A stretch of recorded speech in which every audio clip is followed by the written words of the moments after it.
The desert settles into a strange, uneasy silence long after the last tourist has left Petra. When the sun disappears behind the jagged cliffs, the rose-red city seems to exhale, its stone corridors cooling, its shadows stretching like ancient spirits reclaiming their forgotten domain. In this darkness, the place feels impossibly older, as if the world around it has aged backward into a time when every rock held a secret and every breath carried a whisper of the divine.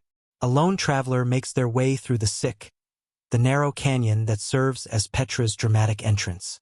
Only the faint glow of a torch interrupts the darkness, painting trembling lines of light along the sandstone walls. These walls, worn smooth by millennia of wind and water, rise so high they blot out the stars. The flicker of the flame reveals what daylight often hides. Small shapes carved into the stone, patterns that look almost like letters, as if someone once tried to leave a message only visible at night. The footsteps echo unevenly, swallowed by the canyon's twisting acoustics. Every sound seems too loud, too sharp, as if the city itself is listening.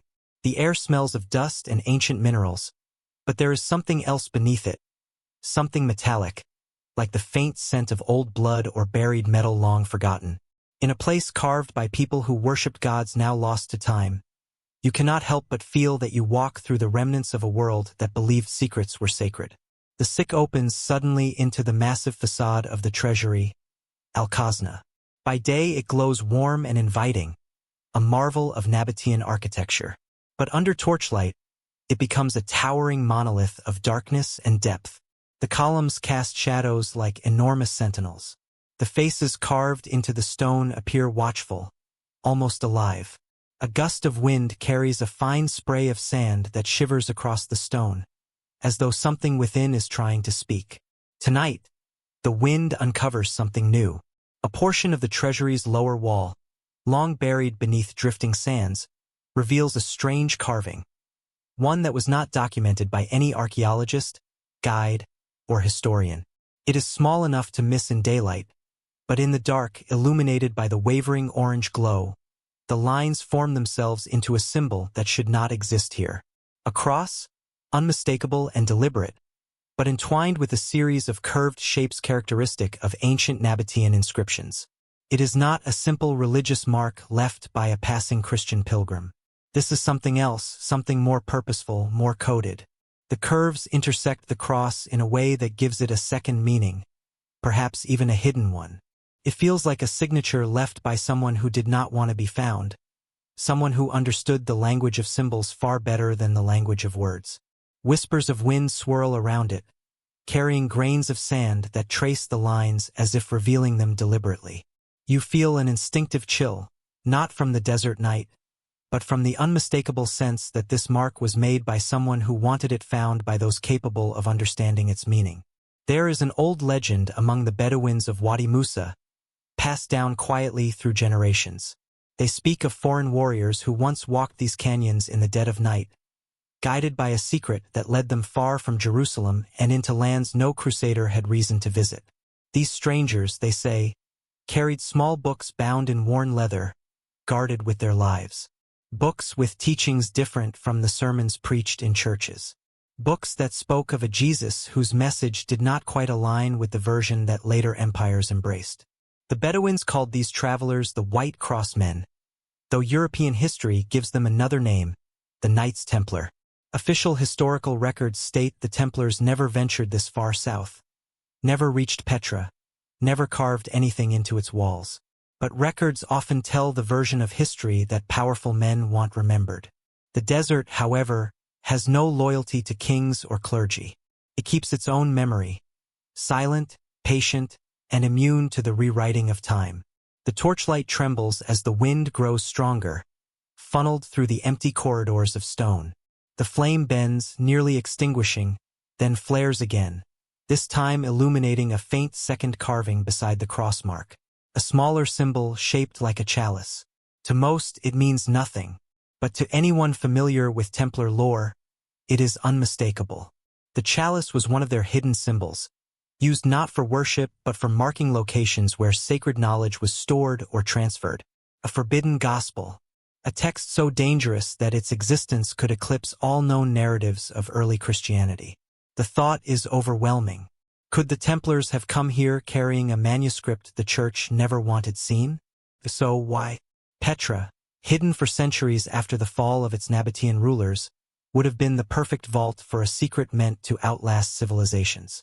The torch flame dances more violently now, as if responding to something unseen. The desert floor vibrates with the low murmur of wind funneling through unseen crevices, creating a sound eerily similar to muffled chanting. It is only air, of course, but in a place like this, where temples once echoed with prayers to gods long forgotten, your imagination begins to fill the silence with ghosts. A sudden gust extinguishes the torch entirely. You stand in near-total darkness, illuminated only by the faint glow of the moon filtering through the canyon. The treasury's facade looms like a silent giant. The newly revealed carvings, those impossible symbols whispered by sand, now lie hidden again in shadow, as if reminding you that Petra reveals its secrets only to those who dare to look deeper. A realization settles in your mind, heavy and electrifying. This was no random carving, no pilgrim's mark, no accidental scratch in the stone. This was a message, a breadcrumb, a clue deliberately placed in a city carved by ancient hands, a symbol left by men who fought, died, and vanished under the weight of accusations that never explained their true purpose. If the Templars were here, if they really walked these silent canyons under cover of night, then the story we know about them is incomplete. And the secret they guarded, the one the Church feared, may not have been lost forever. It may simply have been waiting in the dark, beneath thousands of years of sand, for the right moment to return to light. And tonight, the wind may have uncovered the first piece of that forgotten truth. The first light of dawn creeps slowly across the desert, stretching pale fingers of gold over the rugged peaks surrounding Petra. As the sun rises, the rose-red stone begins to glow, warm and alive, as though the entire city has been carved from fire that cooled into flesh. No matter how many times a traveler sees it, Petra's transformation under the sun feels like witnessing creation itself, a miracle unfolding in silence. Centuries before tourists wandered these pathways, before archaeologists dusted off forgotten chambers, Petra was the beating heart of an empire, a kingdom built not on the sword, but on mastery of the elements, stone, water, and trade. The Nabateans, the people who carved these wonders, were not conquerors. They were engineers of the impossible. Imagine this desert 2,000 years ago, not as a barren wasteland but as a crossroads of life. Caravans from Arabia, Egypt, Judea, Syria, and Mesopotamia all converged here, carrying incense, spices, silk, precious stones, and stories that drifted like smoke through the marketplace. The air would have been thick with the smell of myrrh and heated sand, alive with 100 languages and 1,000 hidden agendas. Petra wasn't simply a city. It was a fusion center of cultures, beliefs, and ideas, each one leaving marks that still echo through its stone corridors. The Nabateans carved their city directly from the mountains, shaping tombs, temples, and entire theaters out of rock with a precision modern technology still struggles to replicate. They mastered hydraulics, channeling water through an elaborate system of pipes and cisterns that kept Petra thriving even in the most brutal heat. And beneath all of this lay something far more intriguing, a mindset that welcomed new ideas, new gods, and new interpretations of faith. Their temples did not belong to a single deity. Petra nurtured a pantheon, a melting pot of religions. You could find the Arab god Dushra worshipped beside Greek divinities, Egyptian motifs woven seamlessly into local rituals, and traveling mystics bringing stories of distant lands.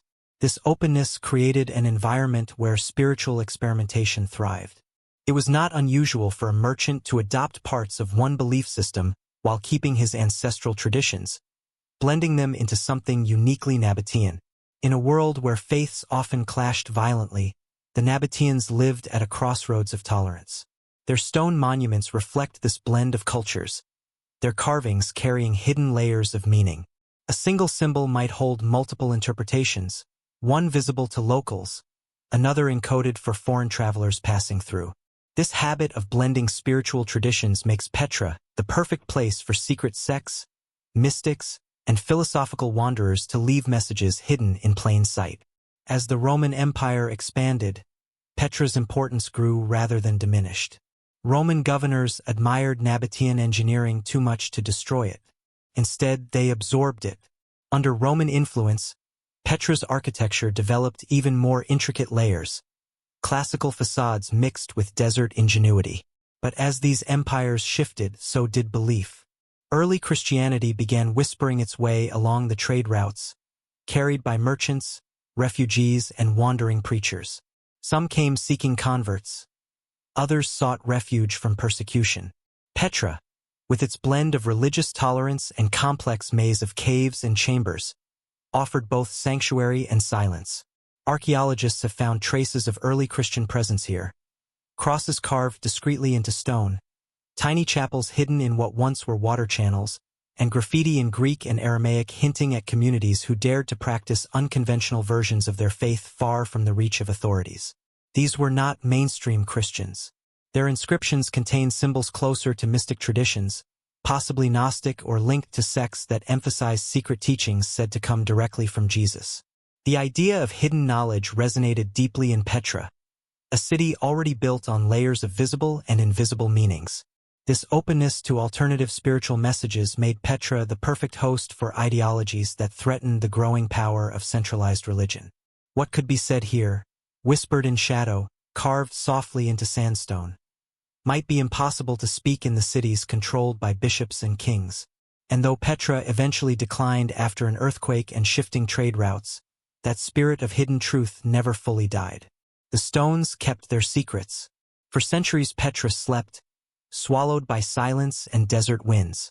Western explorers believed it was merely a legend until it was dramatically rediscovered in 1812 by Johann Ludwig Burckhardt.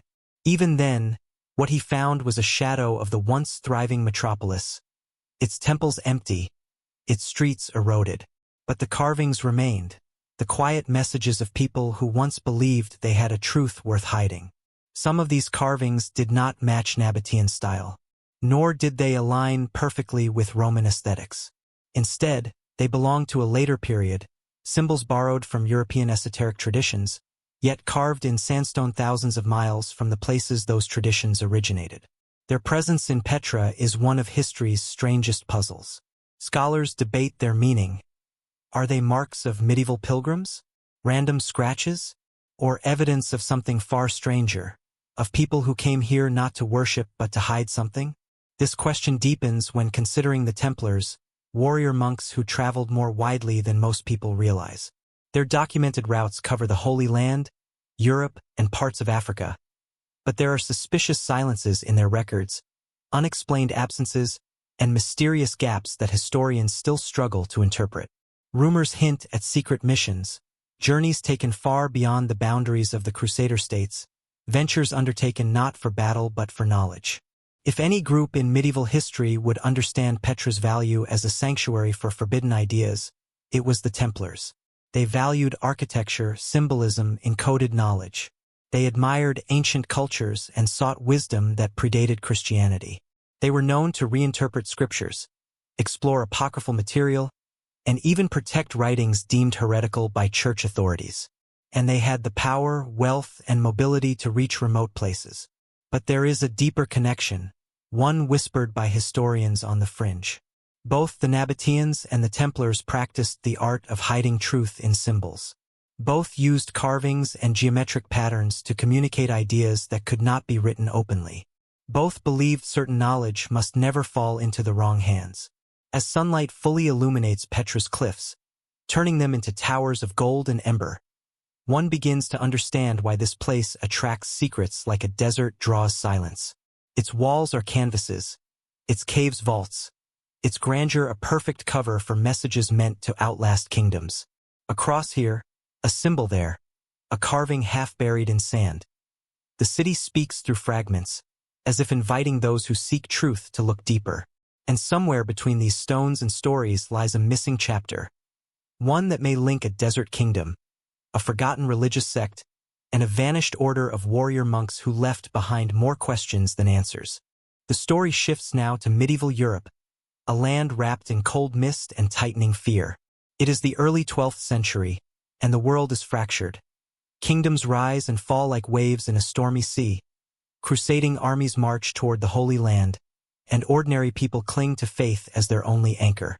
Out of this chaos emerges a small group of men who claim to fight not for kings, not for conquest, but for God. They are the poor fellow soldiers of Christ and of the Temple of Solomon, known to history simply as the Knights Templar. Their origins are humble, almost fragile.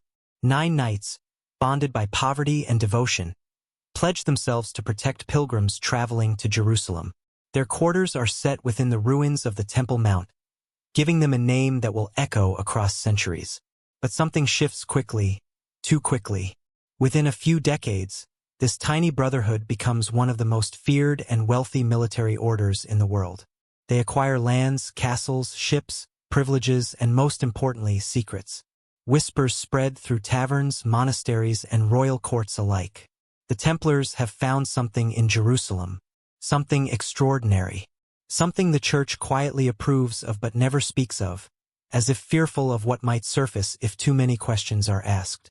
Rumor paints the knights as custodians of hidden knowledge, scrolls buried beneath the Temple Mount, relics lost to time, texts from early Christian sects that the emerging Church desperately wants to suppress. At first, these rumors drift like fog, shapeless, impossible to grasp. But the Templars' behavior adds fuel to the fire. Their initiation rites are obscure, conducted in secrecy with no witnesses. Their chapels are decorated with unusual symbols, patterns unfamiliar to mainstream Christianity. Their loyalty to the Pope surpasses that to any king, granting them an untouchable status that breeds both admiration and resentment. By the middle of the 12th century, the order has grown beyond what any ruler expected. Their network stretches from Portugal to the Holy Land, from Scotland to Cyprus. Their commanderies operate with the precision of a modern institution, and their vaults hold treasures no king can touch. They establish the first form of international banking, transporting wealth across continents with coded slips of parchment. They build fortresses that become more enduring than the kingdoms they defend. And yet, for all their power, a shadow clings to them. Whispers of secret missions, strange artifacts, and forbidden teachings. Chroniclers write that the Templars had a book of mysteries, a private gospel containing sayings of Christ not found in the Bible. The Church denies its existence, yet the legends refuse to die. Some say the Templars guarded it. Others insist they studied it. A few even claim they built their entire order around it. The deeper you dive into their history, the more the gaps begin to show.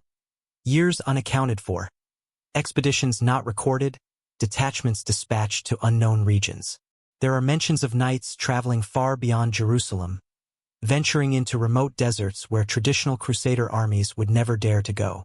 Letters from the period hint at journeys to the lands of forgotten kingdoms, and meetings with tribes known to possess ancient spiritual texts. Officially, no Templar chronicle mentions Petra. Yet the silence itself feels suspicious. The order recorded their victories meticulously, but their explorations, especially those involving religious relics, were often cloaked in secrecy. The Templars valued discretion. They believed that knowledge was power, and power had to be guarded. What could drive a group of warrior monks to travel outside the borders of their mission? What knowledge, hidden in the deep deserts, could be valuable enough to risk death, dehydration, and isolation? Clues appear in the margins of medieval manuscripts, scribbles left by monks, notes added centuries later by scholars puzzled by inconsistencies. Some refer to a southern journey, taken by a small detachment of the order around the year 1189. No routes are listed, no purpose stated. The knights who left are not mentioned again in surviving European records. It is as if they vanished into the sand. There is also an enigmatic account from a Syrian chronicler who writes of Frankish warriors painted with crosses, traveling with Nabatean guides toward a city where the stones rise like giants from the earth. This description could match only one place in the region, Petra, the city carved from stone. The idea seems impossible. Why would the Templars go there? Petra was already in decline, its trade routes fading, its population scattered. Yet for a group seeking isolation, secrecy, and perhaps ancient spiritual wisdom, Petra would be perfect. Far from crusader politics, far from church oversight, far from prying eyes, its carved temples and hidden chambers offered endless places to hide manuscripts, treasures, or messages. Templar lore contains a recurring theme. They believed early Christians had teachings that were suppressed, altered, or lost. Some Templar symbols mirror motifs found among early desert sects that emphasized inner knowledge and personal spiritual transformation. If the order believed such teachings survived somewhere beyond Jerusalem, they would stop at nothing to find them. By the late 12th century, the Templars had the resources to mount secret expeditions. They had the soldiers. They had the knowledge of ancient maps taken from Eastern libraries. And they had the motivation to uncover the origins of their faith, even if it meant traveling to the edges of known civilization. As Europe celebrates their victories and kings shower them with privileges, a quieter, more dangerous mission unfolds. A group of knights leaves Jerusalem at night, carrying supplies for a journey no one officially acknowledges. They move through deserts where only experienced nomads dare to travel. Their armor is wrapped in cloth to hide its shine. Their banners are concealed.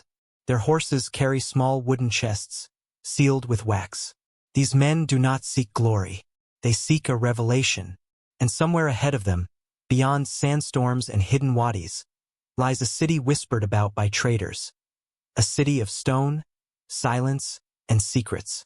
A city where ancient priests carved symbols that no empire ever fully deciphered. A city that could contain writings older than any church, any crusade, any kingdom. Historians argue over many things, but one truth remains certain. The Templars were not simply warriors. They were seekers, protectors of mysteries, students of lost knowledge. If Petra held something the church feared, an ancient gospel, a forbidden teaching, a version of history too dangerous to reveal, then the Templars would have gone to find it. And perhaps they did. The records may be silent, but the stones of Petra have begun to speak. The parchment lay forgotten for decades inside a private European collection, hidden beneath stacks of medieval invoices, faded prayer books, and brittle scraps of correspondence that had long since lost their meaning. It was discovered not by a historian, but by chance. An archivist sorting through the estate of an eccentric antiquarian whose obsession with crusader lore bordered on madness. The archivist expected financial records, maybe a family ledger or two. Instead, he unfolded a sheet that seemed to hum with its own quiet gravity. The parchment was thick, made from animal hide that had aged into a soft, uneven tan. It smelled faintly of dry leather and dust, a scent that carried centuries within it. The ink was nearly black, still striking after so long, though the lines had blurred at the edges, as if time itself tried to erase its contents. But what caught the archivist's eye, what made his hands tremble slightly as he smoothed the page across the desk, was the unmistakable outline carved into the center. It was a map, but not one any scholar had seen before. At first glance it appeared abstract, like a geometric sketch or ritual diagram. A series of curved walls, a narrow corridor, a chamber with an ornate facade. But something about it sparked recognition. The archivist traced the lines lightly with his finger, unsure why they seemed familiar.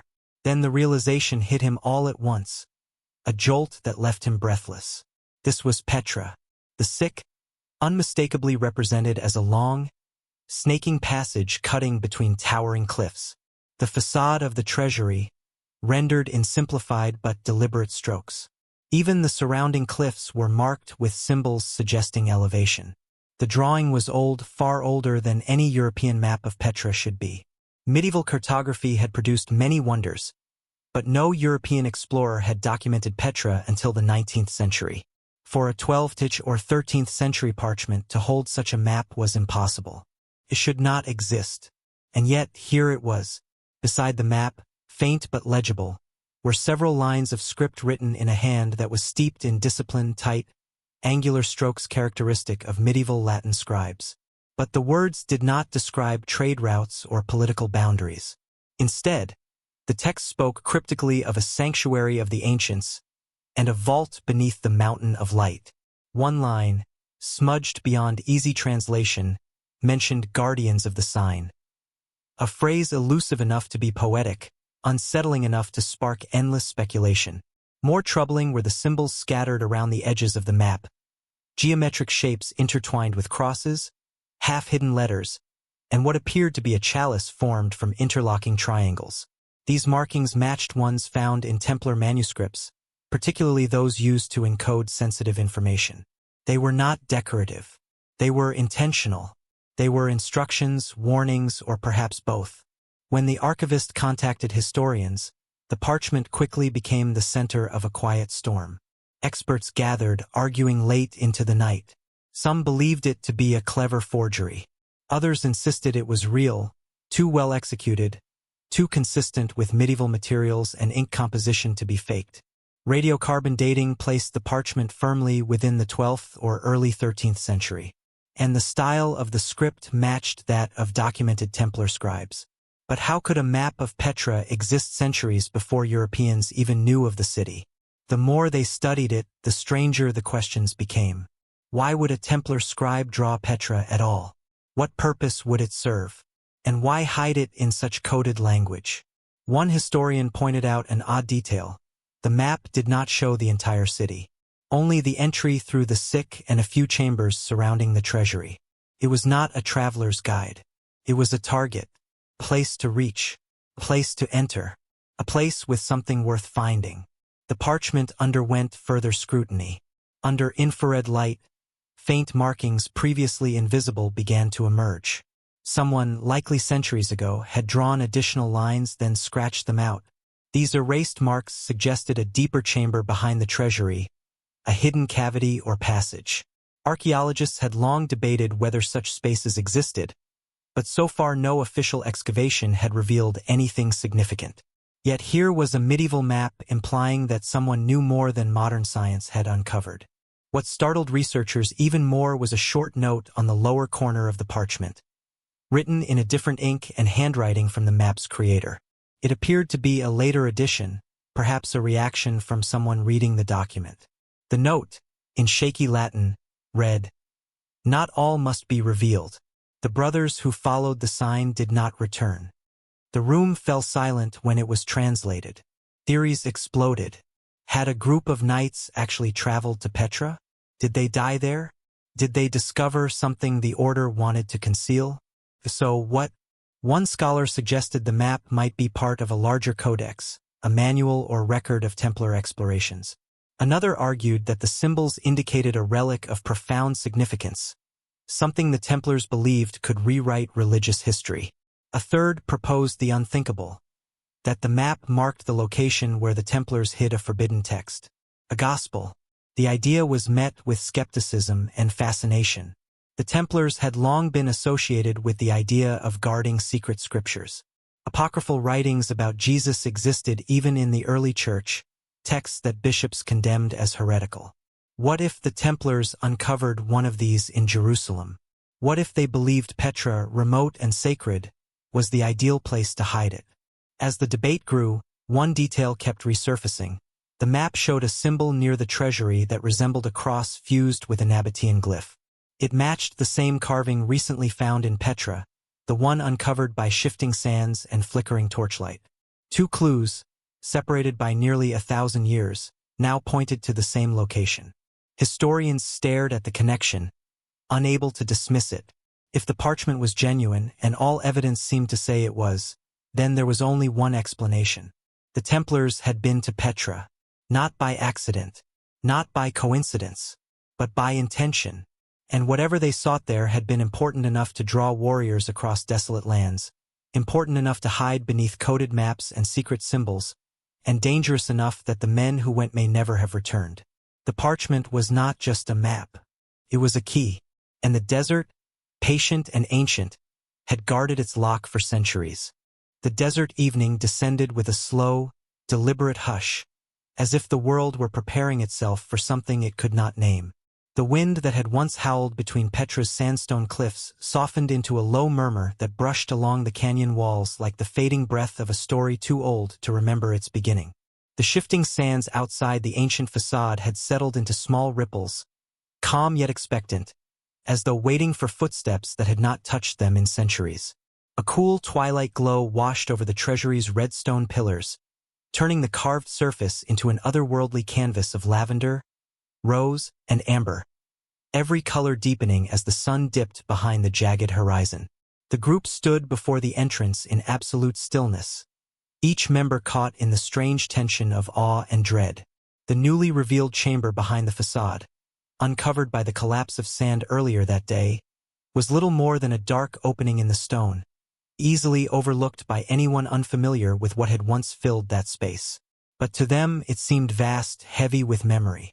It was not just darkness they faced. It was history, buried beneath centuries of silence. A faint chill hovered in the air, seeping from the mouth of the chamber. The temperature drop was subtle yet distinct, as though the stone itself exhaled a cold whisper. It made the hairs on their arms rise. It made them hesitate. One of them stepped forward, their boots scraping lightly across gravel. The sound echoed strangely, too sharp, too hollow. The acoustics of the place felt wrong, almost as if the chamber swallowed sound rather than reflecting it. The person stopped immediately. Even without words, the others sensed the same unease. It was not fear of the dark or fear of the unknown. It was the unsettling feeling that they were not the first to stand there, that others had walked into that void long ago, guided by symbols and secrets, and that something had watched them enter. The torchlight flickered wildly in the unexpected draft that slipped from the opening. It brushed the walls, sending shadows dancing across the carved facade in erratic shapes. Each movement resembled shifting silhouettes, figures leaning, turning, disappearing. For an instant, one of the shadows stretched unnaturally long, forming what looked unmistakably like the outline of a man in armor. When the flame steadied again, nothing remained but the ordinary rhythms of firelight. No one spoke of it, but everyone had seen it. The torchbearer lowered the flame toward the opening, illuminating only the nearest few steps. A carved threshold lay beneath centuries of dust, its edges softened by time, its symbols barely visible. What could be seen resembled a pattern found earlier on the parchment map. 3 triangles interlocked with a cross-like shape. The resemblance was too precise to dismiss. The design appeared intentional, carved with the clarity of a craftsman who knew exactly where to place each line. Beneath the dust, the grooves seemed deeper than the surrounding stone, as though the carving had been restored or reinforced by someone long after Petra's original sculptors finished their work. As they studied the threshold, the wind shifted again. This time it carried a faint scent, dry, metallic, almost like ancient parchment or rusted iron. The smell lingered briefly, then vanished. It left behind a disquieting impression that something inside the chamber was not entirely untouched by time. Something had endured. One member of the group crouched beside the threshold, brushing away dirt with careful strokes. More symbols emerged, faint letters arranged in a semicircle. They were not written in Nabatean script, nor were they Roman, Greek, or Arabic. The form of the characters bore an uncanny resemblance to the ones on the medieval parchment, the coded Templar notations that scholars had struggled to decipher. Seeing them carved here, on stone shaped by a civilization that predated the Crusades by centuries, made the breath catch in their throats. The implication hung in the air, unspoken but undeniable. Either the Templars had discovered something already present here, or someone long before them had carved symbols that carried forward into medieval secrecy. A low rumble stirred from within the chamber. It was quiet at first, easy to mistake for distant thunder. But the sky above was clear, painted with the deep indigo of early night. The stars shimmered peacefully. The earth, however, vibrated faintly under their feet. Dust drifted from the stone roof of the chamber's entrance, falling in soft little cascades that glittered briefly in the torchlight. They exchanged glances. The vibration ceased as abruptly as it had begun. The quiet that followed was absolute. One of them finally gathered the nerve to step toward the entrance again, leaning slightly forward to peer into the darkness. The torchlight reached only the first meter before dissolving into nothingness. The interior swallowed the flame's glow like water absorbing a stone. It was not the natural blackness of a cave. It felt dense, almost tangible, as though the darkness itself had weight. The person raised the torch higher. A faint glimmer flickered deep within, like the distant reflection of light on polished stone or metal. It shimmered once and then faded. No one could say for certain whether it was a trick of the eye or an intentional response, as though something inside the chamber were acknowledging their presence. The moment stretched, tense and fragile. Then, from somewhere deep within the hidden room, a soft, rhythmic sound emerged. Not a growl, not a voice. It was a slow, deliberate tapping, echoing faintly against the walls. 3 taps. A pause. 3 more. The pattern repeated with eerie precision. The group froze. The tapping did not sound mechanical or random. It sounded like a signal, a call, or perhaps an invitation. The desert wind rose again, sweeping across the facade with a hollow moan, stirring loose dust into swirling little eddies. The torch flame flared, then steadied. Every instinct in them screamed caution, but something deeper, curiosity, destiny, or perhaps the weight of the ancient map, compelled them forward. The tapping stopped. What replaced it was far worse. A whisper, just one, so soft it could have been imagined. A word stretched thin, barely a breath. It came from inside the chamber, and it spoke a name, one of theirs. The name drifted out of the chamber like a stray breath of cold air, faint enough that a rational mind might dismiss it as an illusion. Yet the sound carried a strange clarity, as if the stone itself had shaped the syllables. Every person in the group felt the atmosphere shift. Inside that small pocket of darkness, something had awakened, or perhaps it had never slept at all. The man whose name had been spoken stepped back instinctively, his heart thundering in his chest. He scanned the faces around him, searching for reassurance, but all he found was the same stunned silence. The others were staring at him, their expressions caught between disbelief and a growing fear they could no longer disguise. The wind let out a low moan through the canyon behind them, as though the desert were exhaling in response. Sand whisked across the stone floor, creating faint rustling sounds that blended with the soft flutter of their breath. It became difficult to tell which noises belonged to the world outside and which emanated from the chamber's unseen depths. He swallowed hard and leaned forward again, his voice tight. "Did you hear that?" There was no answer, and perhaps that was its own admission. One person finally nodded, slow and uncertain. Another whispered, "It said your name." Their voice cracked slightly, betraying the fear they all shared. For a moment, no one dared to move. The darkness before them now felt alive, no longer a passive absence of light, but a presence watching from just beyond reach. There was a feeling, subtle yet unmistakable, of being weighed and measured. Not threatened exactly, but assessed. The torchbearer stepped closer, lifting the flame higher. The light again penetrated only a short distance, swallowed by the chamber's uncanny architecture. Yet something new was visible now. Just past the threshold, the faint outline of an archway, much older than the facade, roughly hewn, cut at a slightly different angle. Its edges were worn, almost melted, suggesting exposure to heat or pressure no ordinary tool could produce. This inner arch did not match Nabatean craftsmanship. Its style hinted at something less decorative, more functional, perhaps ritualistic. Carved above it was a symbol, a circle divided by 2 intersecting lines. It resembled the primitive form of a compass rose or a wheel, or a cross. The man whose name had been spoken stared at it, drawn in by an inexplicable pull. He stepped forward again, slowly, as though compelled by some unseen tether. The others did not stop him. Their own curiosity had become knotted with fear, but fear could not outweigh the possibility that this place held answers.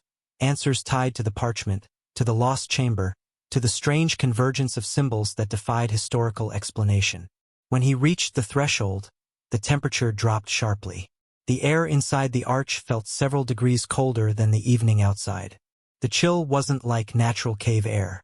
It had a strange sterility to it, as though the space had been sealed for so long that even the memory of warmth had been erased. He extended the torch into the opening. For a long moment nothing changed. Then the flame bent. It did not flicker. It curved, pulled inward by an unseen draft. The shape elongated toward the darkness, as if gravity itself tilted toward the hidden chamber. The man froze, alarm flashing in his eyes. He took an involuntary step back, and the flame returned to normal. A soft scraping followed, like paper sliding across stone. Every head turned sharply toward the sound. It had come from within the chamber, deeper this time, not from the entrance. The noise repeated, slow, deliberate. Something inside was moving, or being moved. One of the others whispered, "There's something in there." The man with the torch steadied his breath. He stepped inside. The temperature enveloped him immediately, a cold that felt like it seeped beneath the skin. The stone walls to either side were smooth, unnaturally so, as if they had been polished by countless hands, or by something less human. He raised the torch, sweeping the beam of fire across the chamber. It revealed a narrow passageway leading deeper into the cliffside. Dust coated the floor thickly, yet a peculiar detail stood out. There were no footprints. Not human, not animal. Nothing had disturbed this passage for an extraordinary length of time.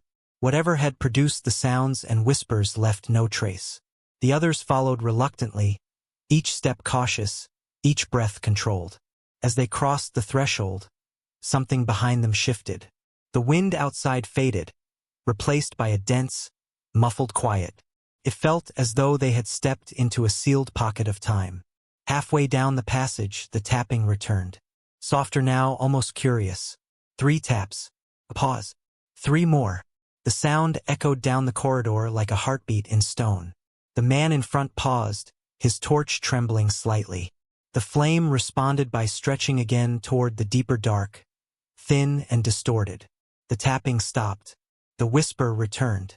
This time it uttered no names. It spoke a word none of them recognized.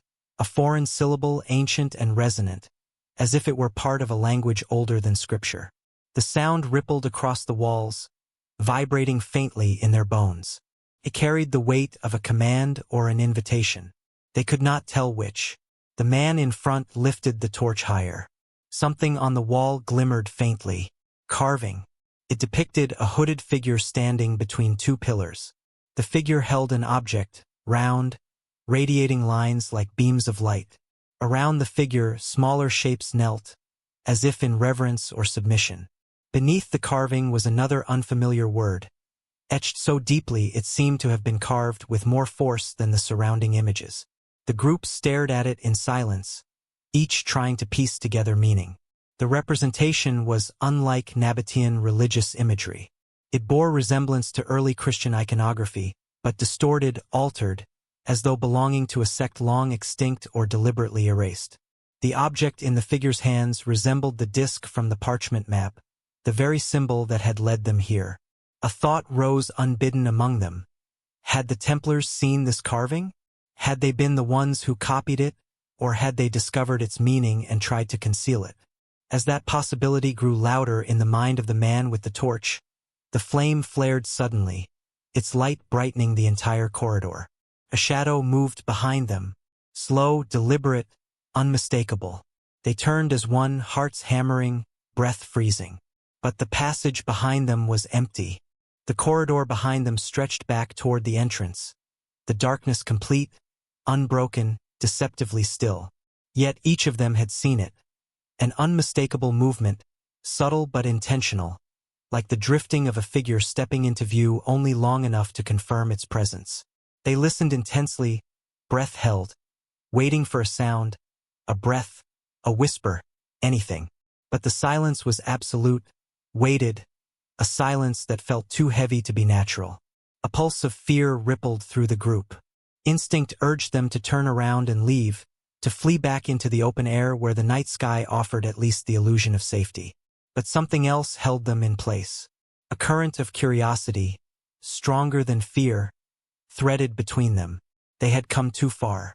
They had already crossed the threshold. Whatever lived in the dark was either a guardian of ancient knowledge or a remnant of it. Either way, the truth waited ahead. The man with the torch moved cautiously forward, deeper into the heart of the carved passage. The others followed in a hesitant line, each step echoing softly against the walls. The tapping had stopped, replaced now by a distant, low hum, so faint it might have been mistaken for the sound of blood rushing in their ears. But it wasn't internal. It resonated through the stone like an old vibration waking from centuries of dormancy. The corridor widened gradually until it opened into a vast chamber, the ceiling disappearing into darkness. The torchlight reached only far enough to reveal weathered columns rising toward an unseen roof, their surfaces decorated with carvings more intricate than those outside. The patterns spiraled and interlocked across the stone like a language of symbols rather than words, a script of shapes meant to be felt rather than read. The floor was layered in dust, untouched by time or footsteps. Yet as they stepped inside, something peculiar happened. The dust shifted, not from their movement, but as though stirred by a breath of air that did not belong to them. It flowed across the ground in thin, whispering streams, drifting toward the center of the chamber. Toward something. The torchlight fell upon a raised circular platform. Carved into its surface was the same symbol found inside the threshold, the divided circle, the cross-like lines. But here, it was larger, deeper, and surrounded by 6 smaller circles, each containing a different emblem: a star, a pair of wings, a chalice, a spiral, a sword, and the last, a blank disc. The blankness drew their eyes immediately. Felt wrong, incomplete, like a chapter torn from a book. The stone inside the circle was smooth, polished unnaturally flat compared to the other carvings. One of them knelt beside it, touching the surface cautiously. It was colder than the surrounding stone, almost freezing. Another member whispered, "This looks like a ritual platform." Their voice trembled with awe. This wasn't a burial site. It was a meeting place. The idea hung in the air, heavy with historical possibility. A meeting place for who? Nabateans? Early Christians? A cult lost to time? Or, impossibly, the Knights Templar? Before they could explore further, a faint metallic clink echoed from somewhere behind one of the columns. Every body stiffened instantly. The sound repeated, soft but sharp, like metal tapping stone. Something was in the room with them. One person raised their flashlight, its beam trembling as it swept across the chamber. The light caught something glinting briefly between the pillars.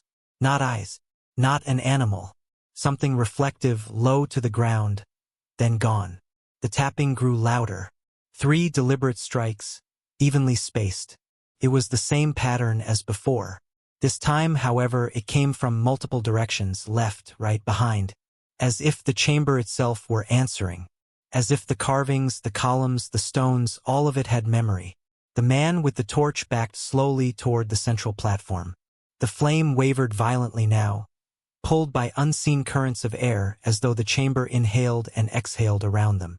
The hum that had been faint before grew stronger, resonating through the floor. The dust on the platform vibrated in tiny waves. One of them gasped softly. "Look!" Carved lines in the platform began to glow. Not brightly, just faint enough to be unmistakable.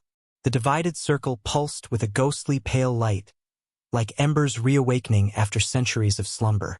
The smaller symbols around it flickered to life as well, each one radiating a different shade: gold, blue, crimson, green, silver. Only the blank disk remained dark. The humming deepened, as though responding to the illumination. Felt alive.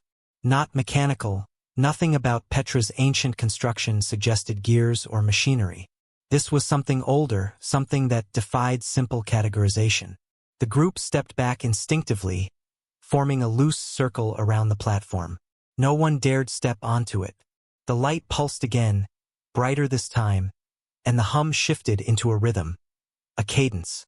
It was then that one of them, the same person whose name had been whispered earlier, felt a sharp, sudden pressure in their chest. Not pain, but something like a pull. Connection.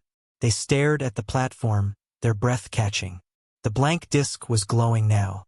Just a faint spark, but enough. The spark grew. Tiny cracks of light formed within the disk, spreading like veins beneath the stone surface. The glow intensified from within, not from the torch, not from the flashlights. It was internal, ancient, intentional. The others watched in horrified fascination as the blank disk's glow blossomed into a muted white orb of light. Pulsed once, then again. Then it spoke. Not in a voice like the earlier whispers, but in a resonance that filled the chamber. A breathless vibration that bypassed the ears and went straight to the bones. In that vibration, a message formed. A name. The same name spoken at the threshold. The same name whispered in the corridor. But this time it carried weight, recognition, expectation, almost relief. The person staggered backward, trembling. The others reached out instinctively to steady them. The orb of light pulsed again, and then the illumination faded abruptly, plunging the chamber back into near darkness. Silence reclaimed the room. The only sound was their collective breathing, ragged, disbelieving, utterly shaken. And then, from the darkness between the columns, a figure stepped forward. The figure emerged slowly from between the shadowed columns, its outline barely visible at first, more a distortion of the darkness than a body. The torches and flashlights flickered wildly, their beams stretching and snapping as though resisting the figure's presence. Dust in the air froze mid-swirl, suspended in an unnatural stillness. For a heartbeat, it was impossible to tell whether the figure was human, a trick of the light, or something carved from stone that had decided to move. The man with the torch instinctively raised the flame higher, though his hand trembled uncontrollably. The shifting light revealed more. The silhouette was lean, upright, cloaked in a fabric that did not rustle with movement. It walked slowly, each step measured, as if every inch of the chamber were familiar ground. With every step it took, the air grew colder, tightening around them like an unseen grip. No one spoke. No one even dared to breathe louder than a whisper of air. As it drew closer, the details of its form sharpened. The cloak, if it was a cloak, seemed woven from fibers aged beyond time, its edges frayed into thin, delicate threads. It draped over shoulders that were narrow but strong, and beneath the folds, glimpses of what seemed like metal flashed. Not polished armor, but something older, darker, tarnished by centuries and etched with lines too intricate to be mere decoration. The figure paused at the edge of the torchlight, as though evaluating whether to enter its glow. The flame bent again, pulled gently toward the shrouded form, as if the light itself recognized the figure's strange authority. Then, without warning, a faint spark of illumination caught on the figure's chest. A symbol, the same divided circle carved into the platform, the same design on the parchment. Only here, it had been engraved into a metal plate worn close to the heart. The plate was cracked slightly through one of its lines, as though struck long ago by something powerful. One of the group gasped, the sound tiny but sharp in the silent chamber. The figure lifted its head. A hood shadowed most of its face, but the lower half revealed pale, dust-marked skin, features angular and ancient yet not decomposed. Alive, breathing. A faint rise and fall of the chest confirmed it. The figure was no apparition. It was human or something close enough to pass for human. The man whose name had been whispered took an involuntary step forward. He didn't know why. He didn't intend to. Something deep inside him responded to the symbol, to the glow of the platform, to the figure's presence. A tension stretched between them, invisible but undeniable. The figure moved again, raising one hand slowly. The hand was thin, sinewy, dust-covered. Yet the gesture was deliberate, almost gentle. Pointed not at the group, not at the platform, but at the man the chamber seemed to have singled out since they arrived. The others instinctively stepped back, leaving him alone in the path of the gesture. His heartbeat hammered in his chest, echoing in his ears louder than the earlier vibrations. He wanted to turn away, to retreat, but something in the figure's stance anchored him. There was no threat in the movement, no aggression, only expectation. The figure lowered its hand to the side of its cloak, reaching beneath the folds. For a moment the group tensed, fearing a weapon. But instead, the figure drew out an object wrapped in aged fabric, tied with a sliver of leather. The man in front felt his breath catch. The fabric was ancient, not merely old. Time had yellowed it to a brittle hue, and the leather cord was cracked and fragile. Yet the bundle looked deliberately preserved, as if passed through generations with utmost care. The figure held it out, extending it toward him with both hands. The gesture was ceremonial, almost reverent. He hesitated. The figure stepped closer. The air around him chilled instantly, and the torch dimmed as though bowing to a command. The man's fingers twitched, instinctively moving forward. He did not understand why, only that he knew, deep in the marrow of his bones, that this moment had been waiting for him long before he ever set foot in Petra. He reached out. His hands brushed the wrapped object. The fabric felt impossibly cold. Colder than the chamber air. Colder than stone. As if it had been locked away from warmth for centuries. When he took it fully into his hands, the chamber reacted. A deep, resonant hum reverberated through the ground. The columns trembled faintly. The carvings on the platform ignited once more, glowing brighter than before. The blank disk lit up with a fierce white light, illuminating the chamber in a sudden rush. The figure stepped back into the shadows, withdrawing toward the columns with a slow, controlled grace. But not before lifting its head fully into the light for a single moment. The group saw its eyes. They were not entirely human. They shimmered with a translucent sheen, reflecting the platform's glow like mirrored glass. Ancient eyes. Eyes that remembered things no living person could. The man holding the object felt its weight shift suddenly, as though something inside had stirred. He ripped away the aging fabric with trembling hands. Beneath the wrap lay a small circular plate, metal, weathered but unmistakable. Engraved into it was the same symbol again, the divided circle, but at its center lay something new. A line of text, short, precise, written in the same unknown script carved into the chamber walls.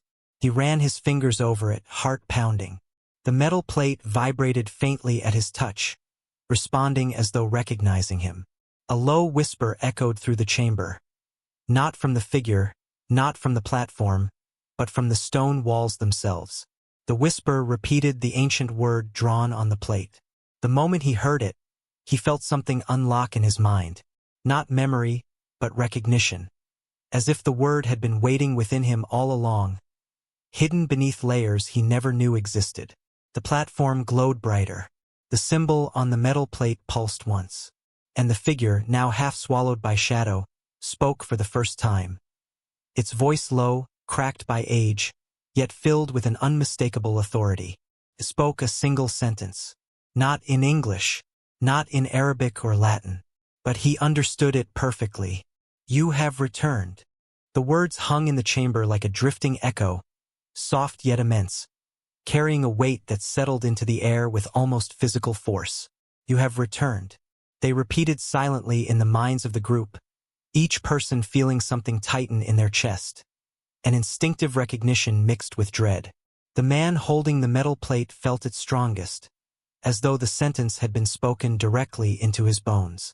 He stared at the figure, searching for meaning in its pale, ancient eyes. Returned?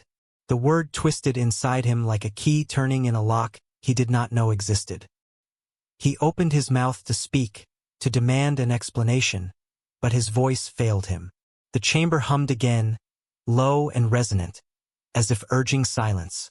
The figure stepped backward another pace, retreating deeper toward the columns and letting the shadows cling to its form. The cloak rippled slightly though no wind touched it. Its posture remained steady, unthreatening, but there was a subtle shift, as if something about the man's reaction had confirmed or fulfilled a long-awaited expectation. One of the group finally dared to whisper, "What does it mean, returned? Returned from where?" The figure did not answer. Instead, its gaze drifted to the metal plate in the man's hands. The plate pulsed once more, a faint glow threading through the engraved lines. It vibrated gently, an almost living sensation he felt through his fingertips. His breath hitched. He held it closer to the torchlight, The engraved word in the center, an ancient script they could not read, shimmered briefly, revealing a second layer of inscription beneath the metal surface. It wasn't etched. It was emerging, as if the plate sensed the presence of someone it recognized. A soft stream of dust rose from the platform in response, swirling upward in slow spirals before dissolving midair.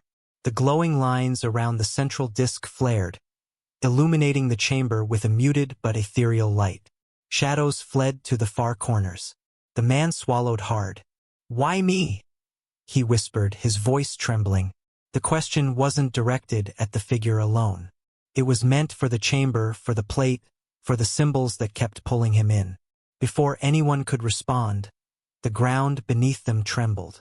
Light shot outward from the platform in thin, branching streams that traced their way along the floor, outlining patterns previously hidden beneath dust and age. The lines formed a circular lattice around the group, enclosing them within a boundary that pulsed faintly like a heartbeat. The man stepped back, startled, but the light moved with him, adjusting its shape. One of his companions took a hesitant step toward the boundary, reaching out to touch the glowing tracery. Their fingers passed through without resistance, but a sharp chill ran through their hand, forcing them to recoil. "It's marking him," another whispered. "It's marking him." The figure's voice returned, so soft and fractured it sounded like the murmur of a dying wind. "Chosen, long before your birth." The man felt his blood run cold. He stared at the figure. "Chosen for what? What is this?" But the figure did not answer directly. Instead, it pointed to the carvings on the far wall, patterns and symbols that had seemed indistinguishable before.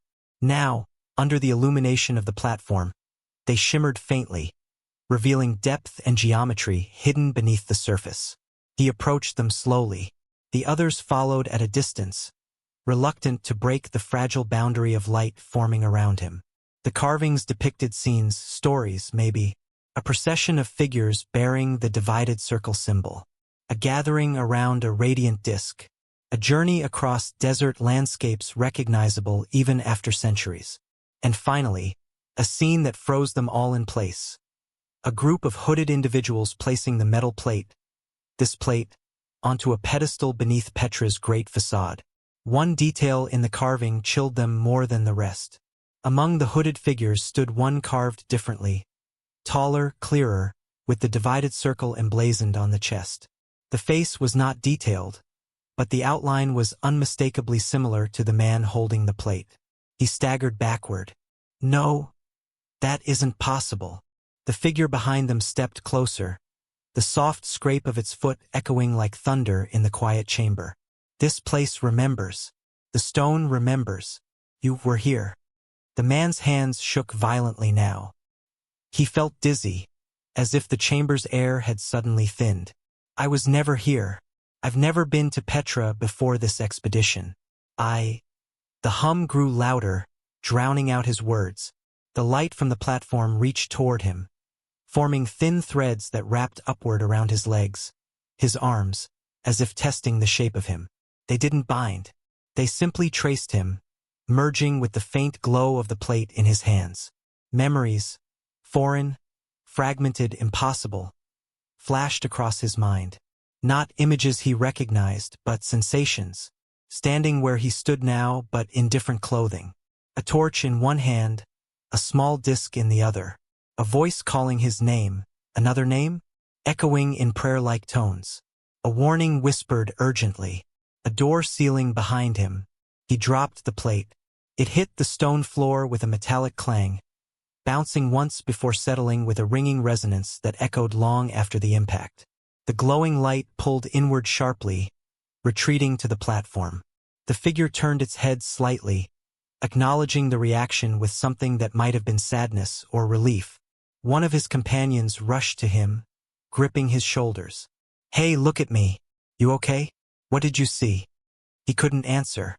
His vision blurred, and the chamber spun. He heard his own breath, shallow and erratic. He heard the hum. He heard the plate vibrating faintly where it lay on the floor. But beneath all that, he heard something else. A heartbeat. Not his, not theirs. a heartbeat sounding from within the stone walls. Slow, heavy, ancient. The chamber reacted instantly. The glowing lines on the floor reignited. The hum rose into a throbbing pulse. Dust shook loose from the ceiling.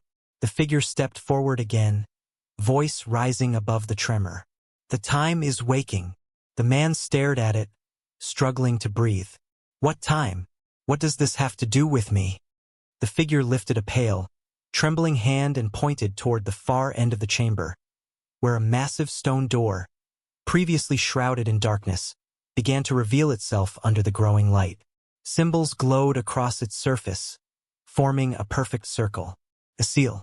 A seal waiting for one thing: the plate. The figure's final whisper cracked through the trembling air like prophecy. "You are the keeper, and the seal is ready to open." The stone door loomed before them like the entrance to another world, its surface carved with the divided circle and layers of intricate markings that pulsed faintly beneath the rising glow. The chamber trembled under the rhythmic thud of that ancient heartbeat, each pulse syncing with the shimmer in the symbols, as if the door itself were alive and waiting. The man who had dropped the plate took an involuntary step backward, his chest tightening with a fear that felt older than memory. None of this made sense, yet every instinct within him reacted as though he had stood at this threshold once before. He knelt slowly and picked up the metal plate, hands trembling. The moment his fingertips brushed its surface, warmth spread along his palm, an almost welcoming sensation, like a familiar grip closing around his hand. The plate's glow brightened again, responding to him alone, ignoring everyone else in the chamber. The others exchanged nervous looks, keeping their distance as though proximity to the artifact might provoke something unpredictable. The figure watched silently, its features unreadable beneath the shifting light. It seemed neither threatening nor protective, only present, bearing witness to a moment long anticipated. The man took a shaky breath and forced his voice to steady enough to ask the question clawing at his mind. "If this opens, what's behind that door?" The figure didn't hesitate. What was sealed? What must be remembered? He felt no clearer for the answer, only more aware of the growing weight of responsibility pressing on him. The tremor beneath their feet intensified for a moment, then stilled again, as though the heartbeat was listening, waiting. One of his companions stepped forward, grabbing his arm. "You don't have to do this. We don't even know what this thing is. Let's leave. Let's get help." He looked at her, trying to cling to the rationality in her eyes. But something deep inside answered for him, something beyond logic or fear. "If I leave it closed, it won't stop. It'll keep calling. It'll keep waking." His voice faltered. "I don't think it will let us leave." A sudden gust of cold air swept through the chamber even though there were no visible openings or tunnels where wind could enter. The torches flickered violently, their flames bending toward the stone door as if pulled by an unseen force. The group instinctively stepped back. In that moment, the carvings on the door shifted. It wasn't movement like gears or stone sliding. It was more like the symbols rearranging themselves in fluid patterns, glowing brighter as they aligned into a formation that mirrored the markings on the plate. The door seemed to be preparing itself, acknowledging the artifact's presence. The man's pulse raced. He approached the door slowly, holding the plate in both hands. The closer he got, the stronger the resonance grew, vibrations traveling through the stone, through his arms, through the air itself. At last he stood before the immense seal, its glow reflecting in his eyes. A circular indentation rested at the center, perfectly fitted for the object he carried. His companions stood behind him, silent, tense, unsure whether to intervene or trust the inevitability unfolding before them. He lifted the plate slightly, feeling its warmth intensify. Then he hesitated, gripping it tighter. "What happens when I put this in?" he asked without turning. The figure's answer came softly, almost mournfully. "The truth returns." That was all he was given. He exhaled slowly and pressed the plate into the indentation. The chamber erupted in light. A blinding flare consumed the door as the artifact fused into the stone, sinking into place with an echoing metallic click. The ground shook, sending dust raining from the ceiling. The torch flames snapped upward, stretching unnaturally long before extinguishing entirely, plunging the chamber into darkness, except for the massive burst of radiance emanating from the door. The glow expanded outward in circular waves, rolling across the walls and floor like ripples in water. Lines of ancient script ignited one by one, spiraling outward from the central seal. The sound of grinding stone reverberated through the chamber, not mechanical, but organic, almost like the deep groan of something waking after ages of silence. A soft gasp rose from the group as a thin vertical crack split down the center of the door, glowing golden white from within. The light flared, then dimmed just enough to allow sight into the widening rift. The man shielded his eyes as a gust of warm air burst through the opening. It smelled of sand and distant storms, an impossible scent for something sealed underground for centuries. The crack widened, stone grinding against stone until the two halves of the door slid aside, revealing a vast darkness within. Not empty darkness.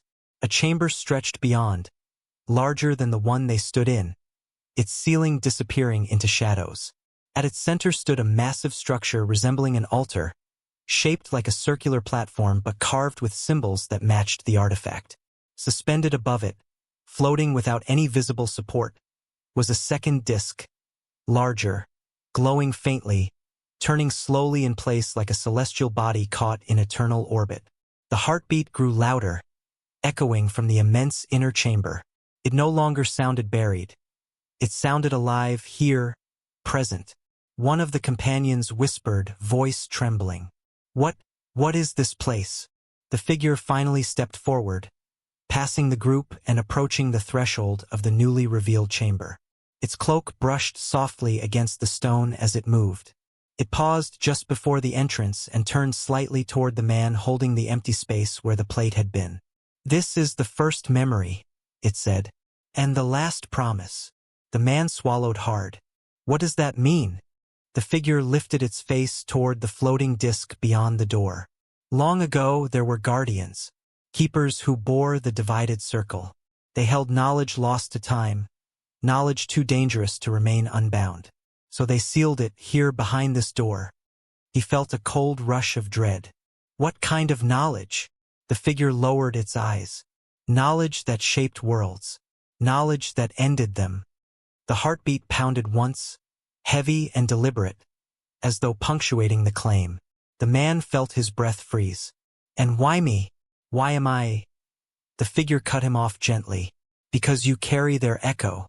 Their memory is bound to your bloodline. You were always meant to return." He stared into the chamber, at the floating disc, at the altar carved with ancient lines. His heart hammered, not just with fear, but with an inexplicable sense of recognition.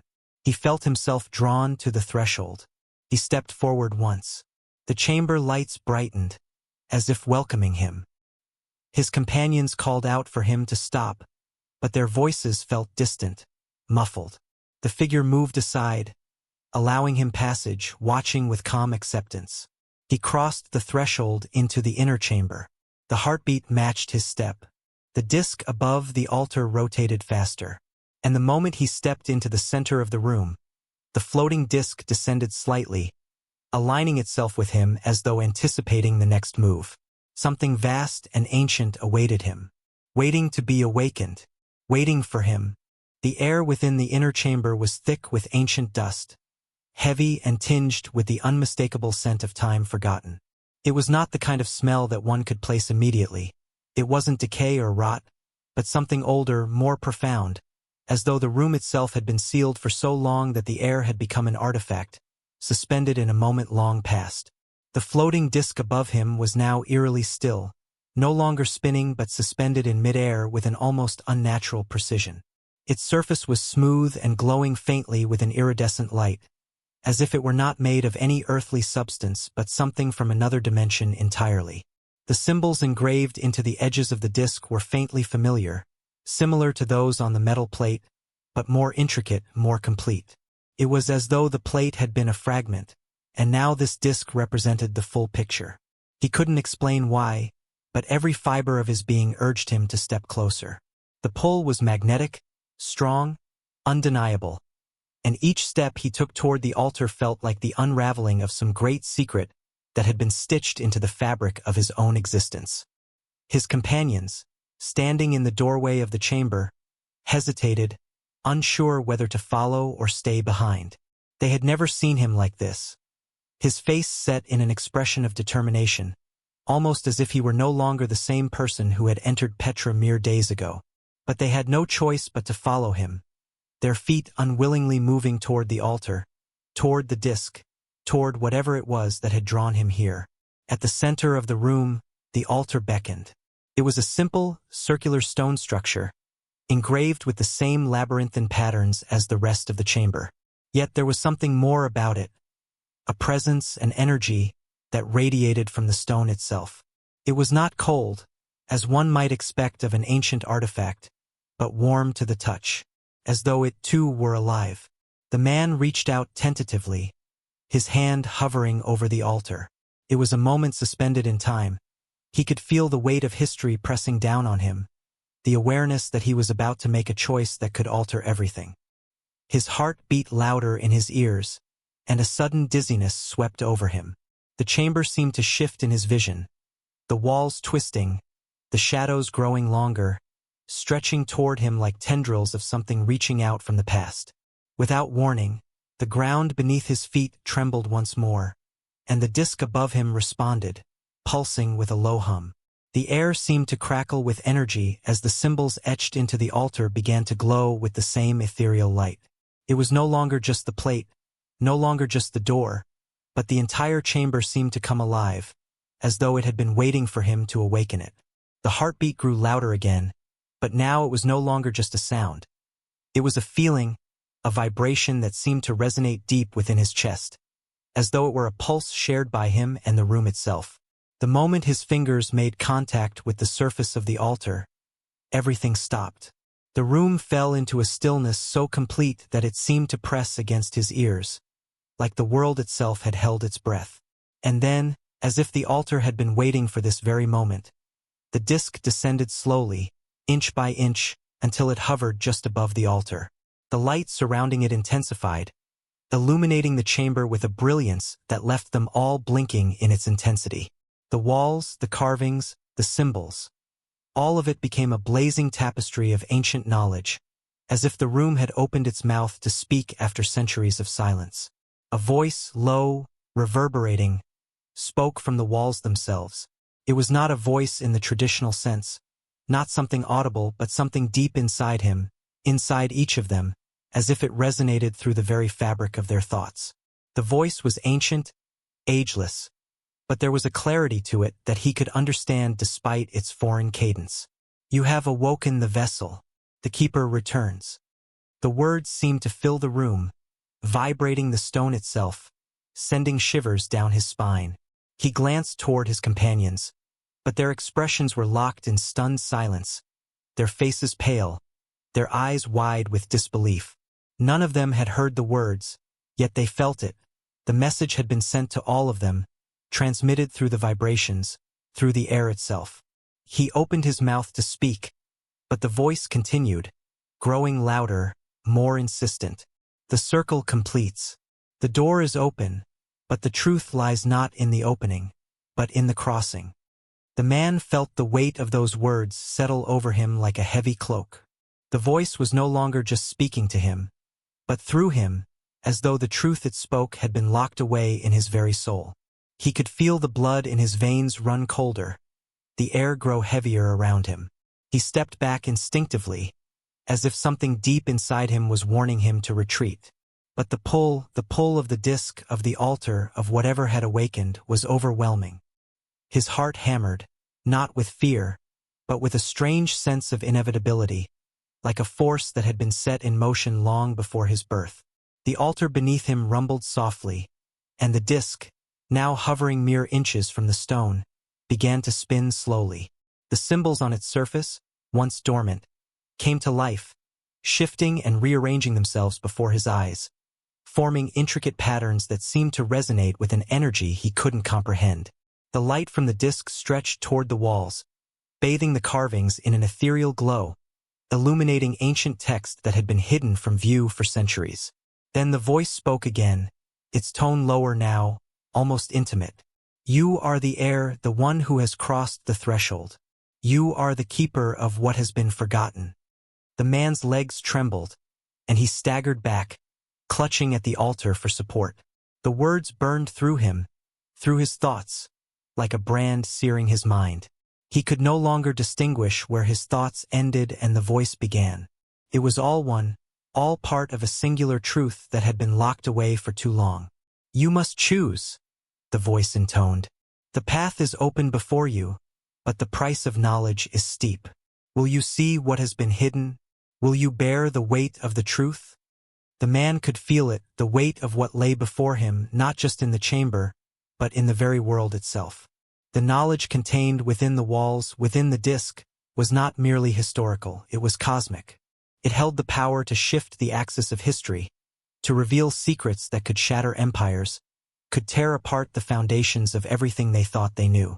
The choice lay before him as it always had, to step forward and unlock the final pieces of the puzzle, or to turn away and leave the past sealed, forgotten. He turned toward his companions, their faces ghostly in the light, their expressions a mix of fear and wonder. They had no answers for him. They were as lost as he was, caught in the same storm of fate and mystery. The altar rumbled again, and the voice returned, softer this time, as if acknowledging the choice he was about to make. The circle completes. The keeper decides. And with those final words, the man stepped forward. He placed his hand upon the disk. The chamber held its breath. The moment his hand touched the disk, the world around him dissolved. It wasn't like fainting or dreaming or even falling.